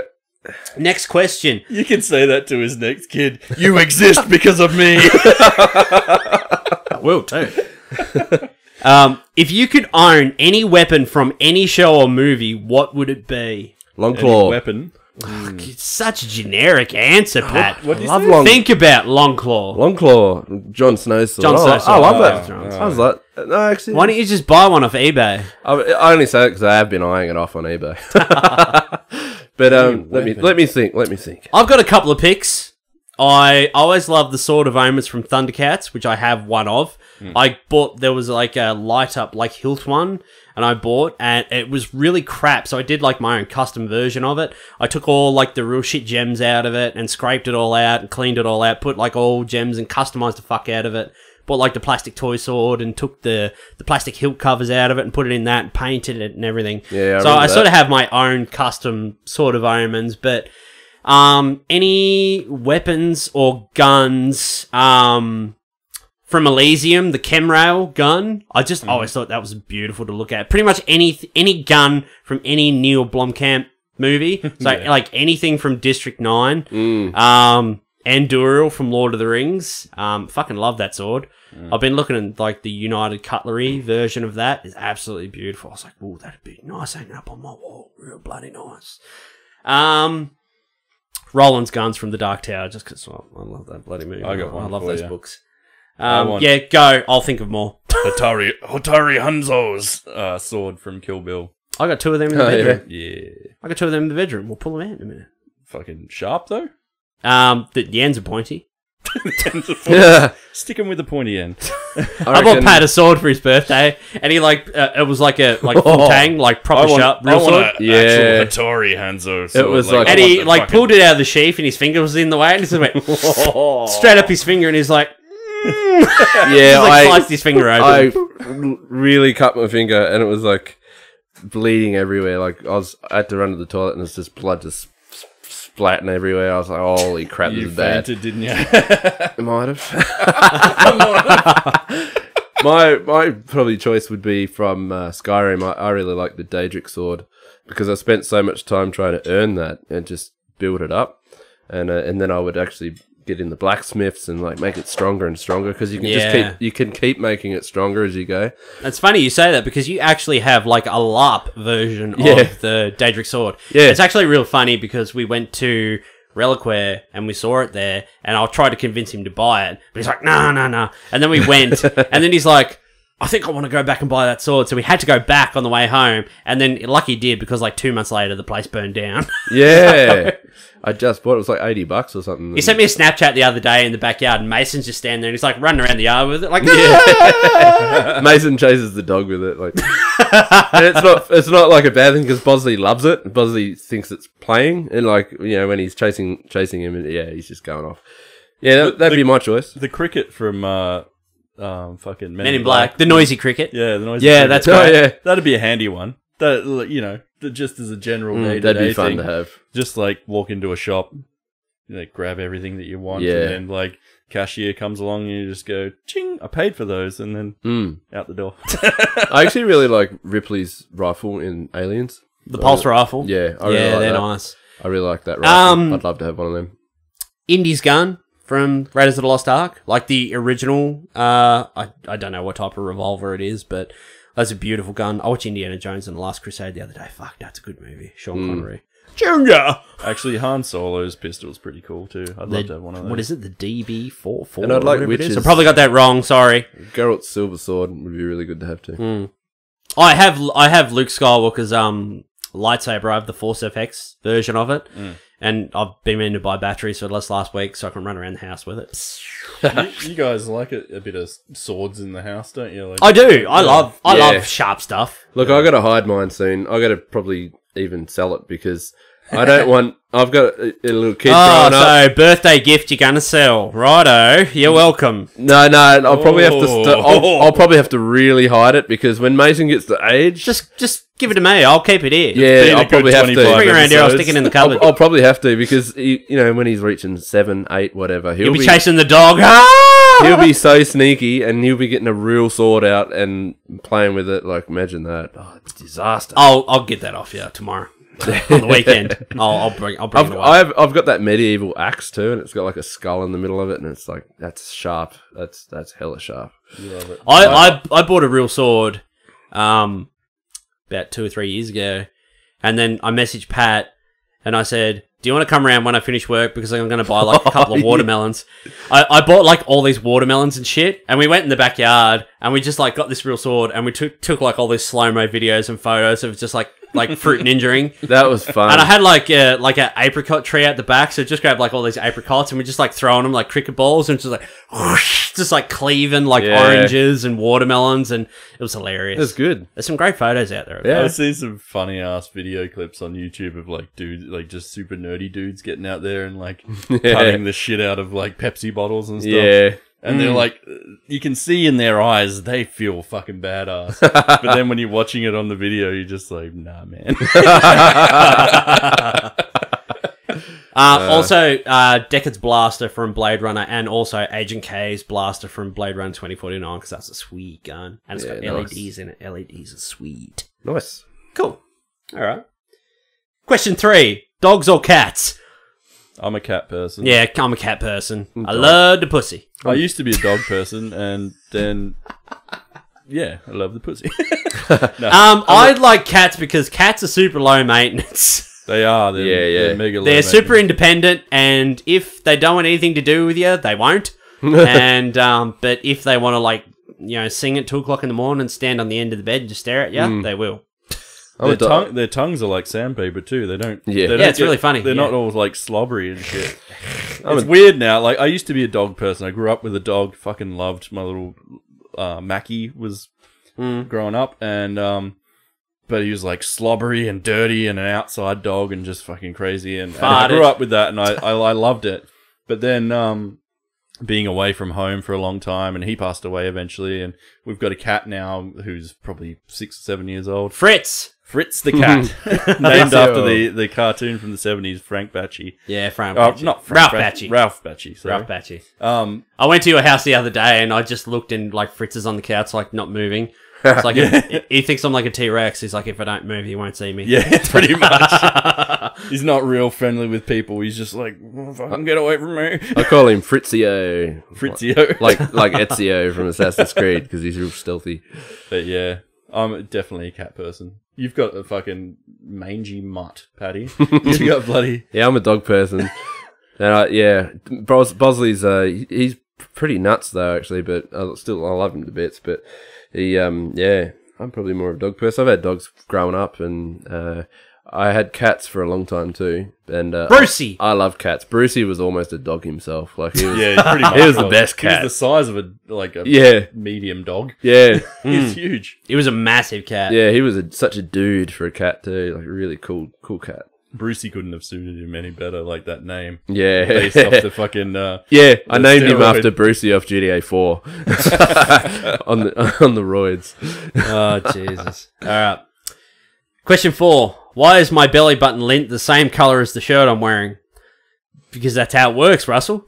The fabric rubs off and it just like collects in your belly button. And yeah, especially if you buy like a new white t-shirt, that shit collects. Have you ever sniffed that shit? Hey? Have you ever sniffed that shit? Actually, no. No, I haven't. Next time you get a big ball of belly button lint, just have a little whiff. I'll fucking knock your socks off. Some serious tang on that. Yeah. You can incorporate that into a pizza. There is no smell like it. You can incorporate it to a pizza. That can be on your next pizza episode. The Pizza Cast. It's coming. Blue cheese and pizza. Blue cheese and belly button flop pizza. Have you ever dug into your belly button? This is Oh, Here we go. Give us 25th episode. This is kind of crazy, but I swear I dug into my. I had a little itch in my belly button. I was like, oh yeah, and I swear I pulled out a bit of umbilical cord from when I was born. Do you reckon that's real? Do you think that's legit or what? How old were you? This is like 2 weeks ago. That's the most rotten beef jerky umbilical cord. It was only a small little bit. But I was like, I swear, I reckon that would be what I think it is. You better save it for stem cell research. I have no response for that. If I had cornflakes, I'd be fucking crying into them right now. That's I don't even know where to fucking go with that. I pulled out a bit of umbilical cord. 31-year-old umbilical cord. I reckon it was that. I swear. You just keep thinking that, mate. Because I'm clean. Like I shower. Yeah. I'm super clean. But How deep does your belly button go? Not very. About 4 inches. But I got in there. I was kind of curious. Jesus Christ! And I was like, oh. Which goes in there with like a pair of tweezers or something. No. What's the point of this thing? I'd love to know though. I wish I had an answer to that. You were in like some YouTube Reddit thread, No. belly buttons or whatever. No. Have you ever? You started one. I better look that up now. Yeah. He's on the forums. He's on the forums. Can someone start help my own me? forum. I think I found some umbilical cord. Well, here's a photo. What does this look like? Why have I got this little nub? Jesus Christ. Oh man, 25th episode, and this is what you get. That's why this content's free. Because if you had to pay for it, you wouldn't listen. Yeah, find a real- Well, I got belly button stuff. I can't like muck around with my belly button for too long. It fucking makes me all weird and sick. Does that Like your leg stops. Why is When my I- leg yeah. not working? When I was a kid, I was always like told, I feel it's too close to my insides, and I can't fuck around in there. So maybe I'm not digging deep enough. I used to find get my real fucking- scared when I was a kid because I think it was my parents that would say like if you pick at it, your belly's just gonna fall out everywhere. Like it's like pressing a button and your guts falls out or something. It's like the gas button in the car. Yeah. Oh shit! And I used to get real scared when I was a Your kid. intestines come flying out everywhere. It's fucking all unraveled now. What am I gonna do? It's like one of those magician things that like they come out of the sleeve. Making There's it no rain. fucking YouTube video how to fix this. Just poke it all back in. Alright, next question. Righto. Fucking hell. I learn something new about you fucking bastards every day. Yeah. Yep. I was going to message you guys about that. Alright, that's enough. Did you take a picture? What movie series deserves what director? That's a really good question. Very broad. Very broad question as well, yeah. Well, I probably have to narrow it down to probably some of my favourite directors, because I'm a big fan of David Fincher. Everyone knows that. We're talking about Mindhunter just earlier. I'm fucking with you on that. David Fincher is signed on to direct World War Z 2. Now, that's pretty interesting because, like, Fincher's not going to sign on to something that he doesn't think is going to be any good. Like, say, for example, like, Fincher, like, and The Girl with the Dragon Tattoo, like, that material, like, is perfect. That's, like, perfect pairing. Yeah. For, like, you know, those two elements. Like, the director that David Fincher is, and the sort of material that The Girl with the Dragon Tattoo is like, match made in heaven. And that's a great movie. I do love that movie. I do too. Yeah. As for a director for a certain series, ooh, let me have a think. I almost feel it was a bit like unfortunate timing with the Dragon Tattoo release. You know, just because was it like Finnish or something, the original, or Swedish or Swedish. It's from Sweden. those movies were still kind of only just hitting and like coming out, at least to Western, you know, the rest of the world sort of thing at that time. And I saw the original one, Yeah. and I loved it. They were Like, great. Yeah, the originals were great. I watched And it a couple of times almost in 1 week. unfortunate Yeah. that they just jumped the gun a little too early and adapted it for like an English version. Maybe a little too soon. If there was maybe a couple of more years gap in between, I think that movie would have blown up way bigger than what it did, sort of thing. Because I just heard a lot of people just being like, "Oh, why are they doing this now?" You know, but the English version was awesome. I thought. No, I Like, love the English Fincher's version, yeah. version was fucking sick. I love Fincher. Yeah. I love everything he does. I think that all the Terminator movies that have happened, all the bad ones, should have had James Cameron from the start. There's mine. How about James Cameron just does every movie? No, because that'd be shit. Fuck, this is a But really that's tough good question. that he's got that new Terminator coming out, so that'll be really good. There's his comeback right there. I Terminator. don't know. I can only sort of think of like directors that are out and about now that are like doing very different things. Like Taika Waititi, for example. Like Eagle Give vs. that Shark. man everything. What We Do in the Shadows, and then Hunt for the Wilder People, and then it's announced that he's going to direct Thor Ragnarok, and everyone's saying that's one of the best Marvel movies yet. Like, that's a rip-roaring ride. It's like hell good fun. And it's just like, that's not a pairing I would have ever like put together, but I'm glad now that it is. I read a like, really done. interesting article about that today, actually. Like, he was talking about how he wanted to connect more with the movie because he's kind of gone from these kind of, you know, ridgy-didge little dinky-die fucking New Zealand movies, New Zealand yeah. Kiwi and movies. Australian movies and stuff.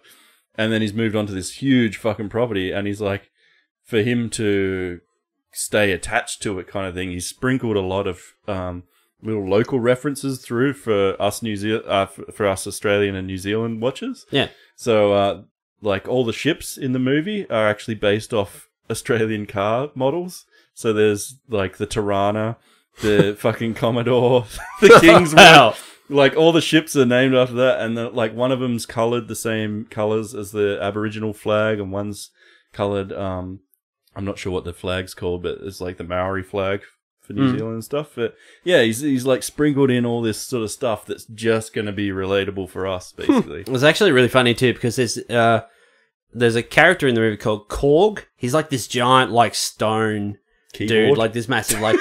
And Taika Waititi plays him in the movie. So, like, I watched the scene with it the other day, and there's this, like, giant, like, 10-foot tall, like, rock guy, like, talking to Thor, and he's got this real little mousy Kiwi accent. And, Yes. you know, this scene that they're doing feels like super improv, because Thor says something like, and then I pulled it or something like that, and he's like, "You pulled yourself." He goes to him, and I'm just like, that's a very, like, Australian sort of Kiwi thing that, like, it'll probably go over the head of, like, international audiences and stuff.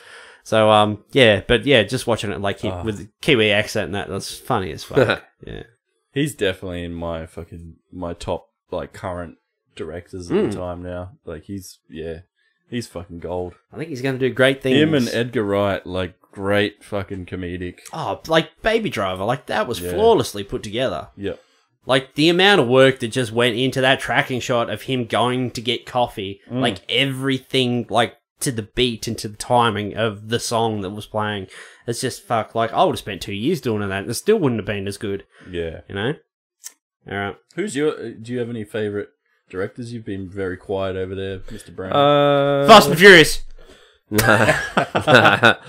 Nah, not really. Just, I don't know. I've never really. Probably Do you have any favourite explosions? James Cameron's definitely he's my favourite. I'd say he's my favourite director. There's that, but I've never really been a director. Go see the Abyss. There's that ham, cheese, pineapple. Ham, cheese, pineapple. But I've never really been a Extra director person. I don't know. I usually go by movie. I don't know why, but I've never really. Probably a bit naive, but I don't really keep track of directors too much. Yeah, I've never really been like that. I don't know why. That's something like that. Like I'll watch the greatest movie and I'll love it, but then I don't really know who the director is, so I never look it up. So you know what I mean? Like I'm a bit silly like that. Peek behind the curtain. Yeah, I never do. No, I just enjoy the movie and then I'm so yeah. Whereas Brent and I, we'll fucking talk for days on the Coen Brothers or fucking Tarantino or whatever. Have you ever seen Miller's Crossing? No. No, neither have I. Barton Fink. There's a new Coen Brothers movie coming along. I saw the trailer for it at Blade Runner the other night. Wasn't that Suburbicon, was it? Because that's a Clooney film. Oh, was it? George Clooney, yeah. I think that might have been that. Oh, okay. Well, it had the Coen Brothers names on the trailer. Yeah, I think it was like probably co-written and produced by the Coen Brothers and that. It felt very Coen. Anything sort of Clooney directs has a very sort of Coen Brothers touch to it. Probably except for like Good Night and Good Luck. Yeah. And maybe, I don't know, Clooney, he didn't direct The American. What was that other one he did? Was it Martin Clayton or whatever it fucking was? No, he didn't direct that. He won an Oscar for that though. Anyway, doesn't matter. Looks great, that movie. I'm keen to see that. Yeah, that looks interesting. Like, I saw the trailer for it again today and I'm like, this movie's going to tank in the US. Yeah, it's unfortunate because it looks like it's going to be really fun. Yeah, it looks really interesting, like doughy Matt Damon and stuff. Yeah, that's the trailer they had the other week. I think I sent it to you guys. They're downsizing. Did I show you the trailer for that? I don't think so. No, it's like it's sort of like the modern world and everything. But this new technology has come along. It's called downsizing, where they literally they put you in this machine. It's an irreversible process, and you get shrunk down to like the size of a pin. Yeah. So it's called downsizing, and then sort of whatever assets and that you have are like, the inflation. Yeah, that's like inflated for like when you shrink. So like, they're at the bank or whatever, or at the agency, and they're like, okay, you have like $18,000 in assets. When clack on the keyboard. When you downsize, that equates to like $1.3 million or something like that. And then, everyone gets downsized, and they have, like, this community of, like, they're kind of like little, like, doll houses and stuff, but because that cuts back. Yeah, that cuts back on, like, natural resources and everything, and there's a scene where they have, like a bottle of, like, Absolute vodka and that, And it's like the regular size bottle of vodka, but they've got a tap like on the end, like at the cap, and they're just like glasses underneath. They got this massive bottle of vodka that'll like last them for the rest of their lives, and it just looks a really cool sort of offbeat like sci-fi comedy kind of thing. That sounds great. Yeah, it looks like a lot of fun. Is it like the population on Earth's too big or something, and they got to downsize? Yeah, and the resources and everything, so that like they have the downsizing procedure, and then they move into like these downsized communities and it's stuff. like Honey, I Shrunk the Kids, or something like, and they're just shrunk down people. Yeah, pretty cool. Yeah, it looks really cool. It looks like a great idea. Yeah. All right. Didn't really answer that, Russell, but we had a nice chat about it anyway. Question number 6. There is no sixth question. Fucking hell. Question number 7. What is your partner better at than you? Well, my wife is definitely smarter than me. A lot smarter. And she's a better fucking cook too. Yeah, she's a better cook. She's better. Yeah. Pat set the deep fryer on fire because he went across the road to the supermarket while he was cooking chicken. No, that's right. I left the chicken cooking while I went to the video shop to get another game. Shit. I was like, standing there for like 55 minutes, going like, I'll leave it on low. It'll be fine. I will be gone 5 minutes, and like I was in a line, and then and then he got home and there were come fire back, and the whole engines out place front. is up in smoke. Jesus Christ. Nearly burnt down the whole Wellington Street house. What is my girlfriend better at than me? She makes really like. We were talking about soup last night, and because she's in Melbourne at the moment, with her mum, she's gone over for 2 days. They've gone to see like Aladdin, like the musical and stuff.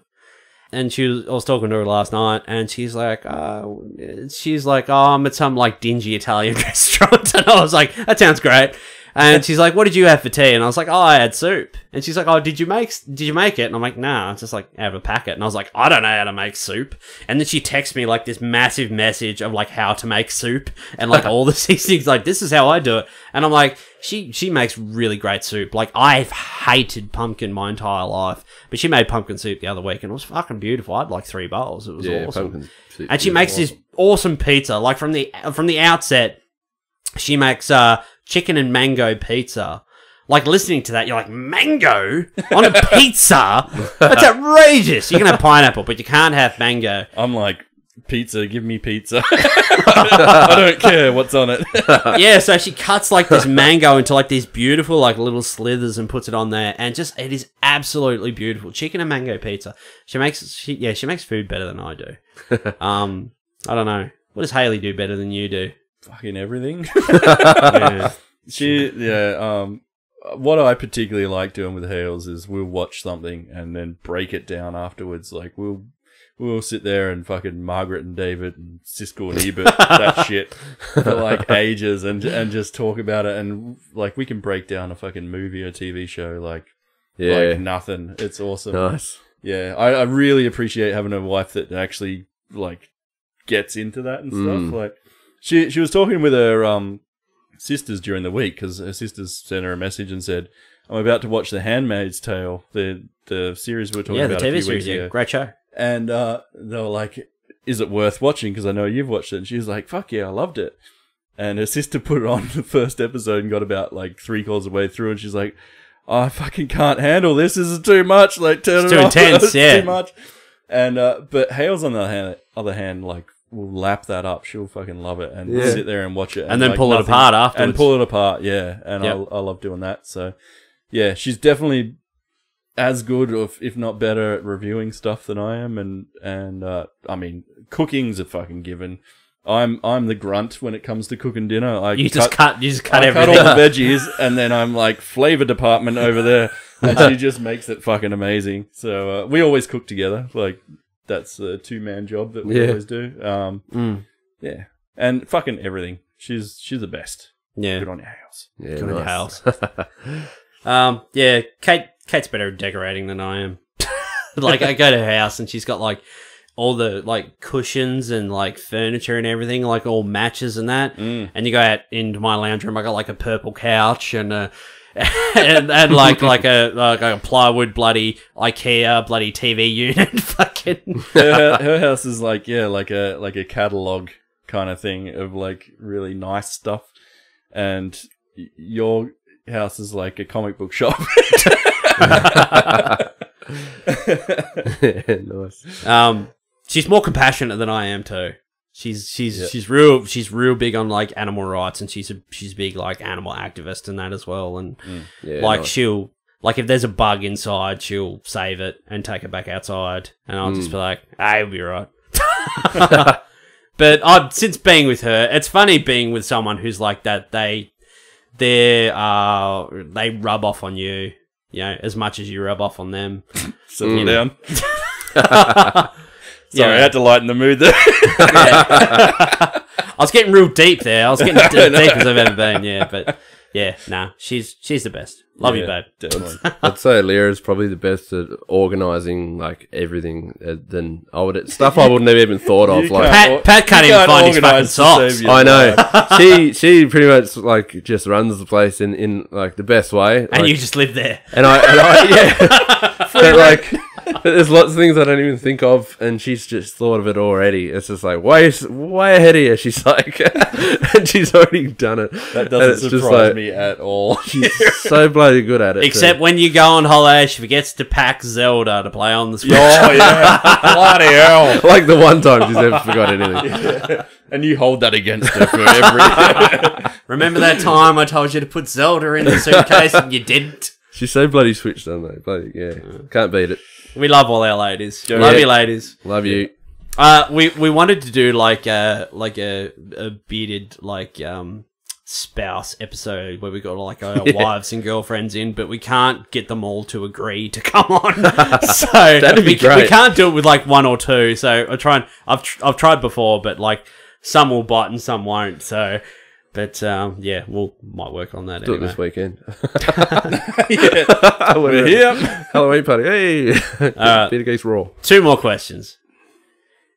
If you could reboot a series, what would be your twist to shake it up? This requires thought. Bob, would you reboot Ren and Stimpy? That was the first thing that came to my mind. I'm not sure I would because it's already been done and it didn't pan out so good with the adult party thing. Yeah, but that was yeah. I mean, that was kind of a... That was stuff that was like cut from the original series that they've just taken and they went on to like, what was it, Comedy Central or whatever? And they did it. But then they like tried to push the envelope too much because they were... Yeah, it was... They were going for super edgy on... It was like the Spike I think it was Spike TV, yeah. Yeah, and they were trying to be like all fans... I think super raunchy and everything. I think even John Kay came out and said, like... Some of that shit actually was pushed further than he would ever wanted to do for those characters. But I don't know. Yeah, like, I mean, Rocko's Modern Life is kind of like what they're doing is exactly what I would love to see. Yeah, like because it's taking what the modern world was in the 90s and then just bringing it into now and seeing what they can fuck around with. New material. Yeah, I think that's a really cool premise. Yeah, I don't know with Ren and Stimpy because Ren and Stimpy's kind of like it just exists in its own little pocket. It doesn't like there's not. It almost feels like it exists in the 50s or the 60s or 70s or something. Like it doesn't. Like even in the 90s, it didn't feel like it existed in the 90s. Yeah, you're like, what? It's like this, like all these this old anomaly men, of a show. Yeah, old men standing around with like leather strap socks on and fucking like it felt like a 50s kind of thing. Yeah. I don't know, man. What would I reboot? I don't know. That's a tough call. I'd reboot Dexter, but keep it perfect from season 5 onwards, and then change the last few seasons to actually be good. Ended bad. To be honest, Dexter probably shouldn't have ran as long as it did. Yeah, because I think they did want to end it, but the network wanted another season or two out of it. They wanted 2 extra seasons. I think they wanted to end it on like season 5 or 6. Yeah, 5 would have been a good end, I think, because you would have just his wife died. Spoiler alert! At the end of 4, I believe. Lithgow got his wife. Best season 2. And then 5 would have been a great way to redeem it, sort of thing. Reflect, redemption, cap it off. Yeah, and maybe end it. But then 6 and 7 started to where there was like Deb found out. It got real incesty, and I'm not. Yeah, it went all crazy weird. I'm still waiting for the spin-off and have like his son Harrison or whatever his name is be the new Dexter, because he's had the same upbringing pretty much. He was born in blood and whatever, you know. And I just think they should do another one and bring him back. He was always a weird kid in the show too. Did you notice that? Like he looked like a 4 or 5-year-old. And never said a word. Yeah. He always just like... Yeah. yeah. And he did some... I remember in a few episodes they made it look like, he's starting to get some weird tendencies. Like, I remember that. So hopefully the spin-off comes out of it at least. Bring Dexter back into it. He's got a beard now. He's a woodcutter, whatever he is. I don't know. I'd like to see maybe a new adaptation of He-Man. But like well animated, and there was a He-Man series in 2001 or 2. I watched a few episodes of that. Yeah, that was actually that was quite good. I never watched all of it though. I did watch, because I'm a big Thundercats guy. I watched the rebooted Cartoon Network Thundercats series from like 5 years ago.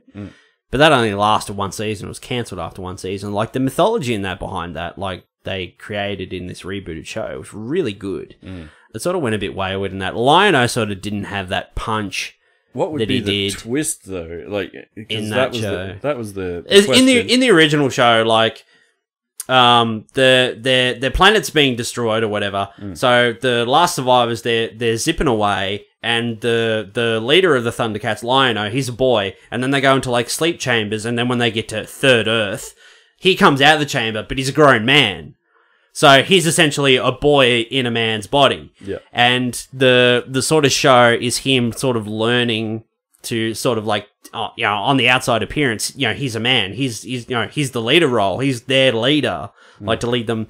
But he's inexperienced in that. And there's sort of, he has to be taught and he has to learn sort of these lessons. And in some of the episodes, some of the episodes in that original like cartoon and that, they did a really good job of like him sort of learning these lessons. But a lot of them were sort of just animation, bloody toy selling filler and that. Yeah. But yeah, I don't know. I'd really like to see a great Western series, because there's been no greater Western series than Deadwood. But I'm like, you can't reboot Deadwood because Deadwood was like perfect as it was. This guy's yawning over here. He's ready to go to bed. Sorry to keep you up there. Yeah, Jesus. I don't know. Got to get back to that fucking ham, pineapple, and cheese pizza. Extra cheese. Extra cheese. Yeah, throw some cheese in there. I'll be right. I don't know. I'd say reboot Voltron, but they've already done that. Yeah. Voltron Legendary Defender. That is so good. That is such a good show. You really need to watch it, Bob. I'm going to keep saying it. You need to watch it. Yeah, I don't know what else. Just bring back Garth Marenghi's Dark Blaze. Just bring that show back. That was a great show. Yeah. Don't reboot it. Just bring it back. Bring it back as like they tried to reboot the show, and then it's a documentary on them trying to reboot it and like maintain the original greatness, but it's and have like all the cameos and that. Yeah, but it's not holding up to the original, which was already shit. So this is one thing like I love about Jane Silent Bob. I didn't mention it before. I was meant to. Jane Silent Bob Strike Back. A mate of mine, when I lived in Burnie, like him and I worked together, and him and I would get together all the time, and we would watch Jane Silent Bob Strike Back, and we knew every line of that movie, and we would sit there just quote the entire movie from start to finish, literally from start to finish as we watch it. And we still do it. We just text each other quotes like from now and then. But now Kevin Smith's doing another Jay and Silent Bob movie, Jay and Silent Bob reboot. And the plot is pretty much the same as the first film. So Hollywood's making a Blunt Man and Chronic movie, but now in this movie, they're rebooting the Blunt Man and Chronic movie. So it's Blunt Man v Chronic. So they're going to like try and stop this movie that's being rebooted. I just thought that was a great idea. Like to sort of go back to that original concept, but sort of like update it for sort of modern times. Because, that's... it's current. Exactly what Hollywood would do. Doing. Yeah. And they're like, fuck, so that was great. Nice. I like that idea. That'd be awesome. Favorite movie snack? Maxi Bon. Maxi Bon. Big bag of all sorts from over the road of the cinema. There's a lolly shop or a candy store. Well, it's now across called the road. Mad Hatters. Pat loves it, spending his $12 on Big the bag of lollies for me. Yeah, big bag. I love pineapples. Pineapples are my favourite. I do love Shirties. pineapples. Or Doritos. Shirties are fucking... Big bag Redskins. Bag of Doritos as well. I do love Magnum Ego too. It's the gift that keeps on giving. It's pretty You good, you bite off the top layer of the chocolate and you get it all down, it's stripped, and then it's just the caramel level, and then you just go fucking nuts Go to on the town. caramel, and then you Hungry, get yeah. that like last bit of fucking chocolate thingo, and you just tear through that, and then you're down to the ice cream. It's like it's like 4 layers of hell. Jeez, I know where I'm going after Heaven, this. I should say. I'm going to the shop after this. Definitely a Maxi Bon or what are they? What are the ice creams? Choc Tops. Yeah. Choc Yep. Tops. Boysenberry Choc Top. They're the best. Yeah, they're good. I love me a Sherby too. Those orange little fucking And a Fanta. Sherbet things. Even though Fanta's not good for you. And a Yowie on the side. fucking yowie. And we already did who would play you in a biographic film about your life. Nick Frost, Nicolas Cage, and And some bloke. some bloke. That's it. That's all of our questions. We Yeah. have no more questions. Yeah, nice. Hmm. Good effort. Thanks to everybody who took the time to send in questions, especially Russell, who sent 10 questions in. Thanks, buddy. Good on you, Russ. You'll definitely be on future shows. We'll ask you 10 questions. And he'll answer every single one of them. That might do it, though, for our 25th episode. Man, where's time gone? We've been doing this for like, what, six months nearly? A bit more Well, than it that. must be 6. It was April. April we started. Oh, really? In October now. Yeah, nearly 6 months. Yeah, Yeah, bloody nice. hell. Was there 52 weeks of the year? So, yeah, we're pretty much bang on 6. That's awesome. And then at the end of the year, we'll do a best and worst of 2016. So our favourite movies, our least favourite movies. The only problem with me is I tend not to watch shit films or films that I know that are shit, so I Yeah, never really same. have, like, bad films. I might just watch a random film and be like, that was fucking awful. Like Blair Witch, that was fucking Maybe, like, terrible movie. That's all right. Top 5 movies and the 5 movies that you're just not going anywhere near. Or just favourite movies of the year. I rewatched Spider-Man Homecoming on Blu-ray last See, night. Paddy Fuck, will just that watch movie's all great. of it. Paddy will watch fucking the shit, the good. Like, you'll just watch Yeah. all of it, won't you? I've seen some stuff. The Yeah. amount of shit that you watch, like, the amount of movies that you're just like, oh, yeah, I'll watch that. It's a good movie. And then I go, is it really? And you're like, Yeah. A few corkers in there and a few non-corkers. Focus. All right, well, that might do it. So, Bobby Baxter, people want to look at your Inktober online. Follow Yes. you like John Cade did on Twitter. yes, please. Bobby Baxter Cartoons. Or on Twitter, it's just Bobby Baxter, at Bobby Baxter. BobbyBaxter.com. And, yeah, www.bobbybaxter.com. Nice. And you can follow me on go to my official website at patrickbrownart.com or on DeviantArt at deviantart.com/Patrick Brown, or you can go on Facebook and search for Patrick Brown Art. You should find me on there. And if you want to learn from the best, jump on Skillshare and sign up to Pat's Skillshare class, Yeah. where you can There you learn go. how to draw just like him and take work Yeah. off him. Or my Patreon as well. My Patreon. I've been getting all also. those fucking targeted ads on Instagram. Yeah, so have I. And Facebook. Can't get away from you. Yeah, he's Like, everywhere. if I want to learn off you, I'll just bloody ask you. Yeah. I've peered over your shoulder times often enough. I remember in college you used to peer over your shoulder. You did this character in college and it was great, and then you added a tail to it, and then I come like the next and I walked past and I looked over and I went, that tail's fucking shit, get rid of it. Why'd you put that on there? I was always like the critical guy. I I'd give remember you that. the good or the bad. Like You were. I wanted your work to be the best, so I had to tell you. You're like, there "That was looks no compliment sandwiches there. No. I've always said you're Straight like to the it. art director of the 3. Like, Yeah. yeah. Straight to it. That is shit. Nah, what'd you do that for? I went, nah, just get rid of that. Get rid of that. Nah, yeah, that's better like that. Yeah. And you can find the Bearded Geeks on Facebook, facebook.com/BeardedGeeksPod, on Twitter at BeardedGeeksPod, on Instagram at The Bearded Geeks. Search for The Bearded Geeks on SoundCloud, on iTunes, and YouTube, youtube.com/The Bearded Geeks. We're also on TeePublic. If you want to buy a t-shirt, jump onto TeePublic and search for The Bearded Geeks. That's everything. Yeah.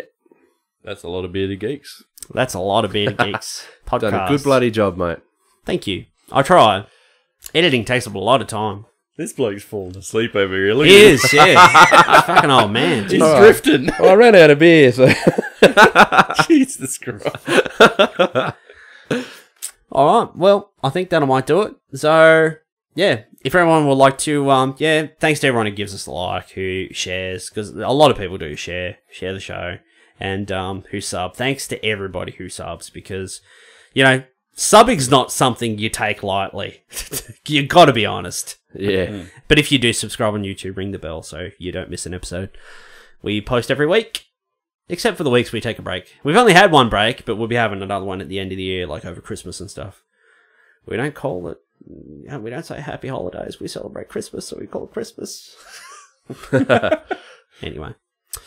Well, from all of us here in the Beard Cave, I want to say thank you to everyone. And we'll see you all next week. Thor Ragnarok. I'm there. Yeah. In the quiet words of the Virgin Mary, come again. We'll see you all next week. Bye, guys. Hey!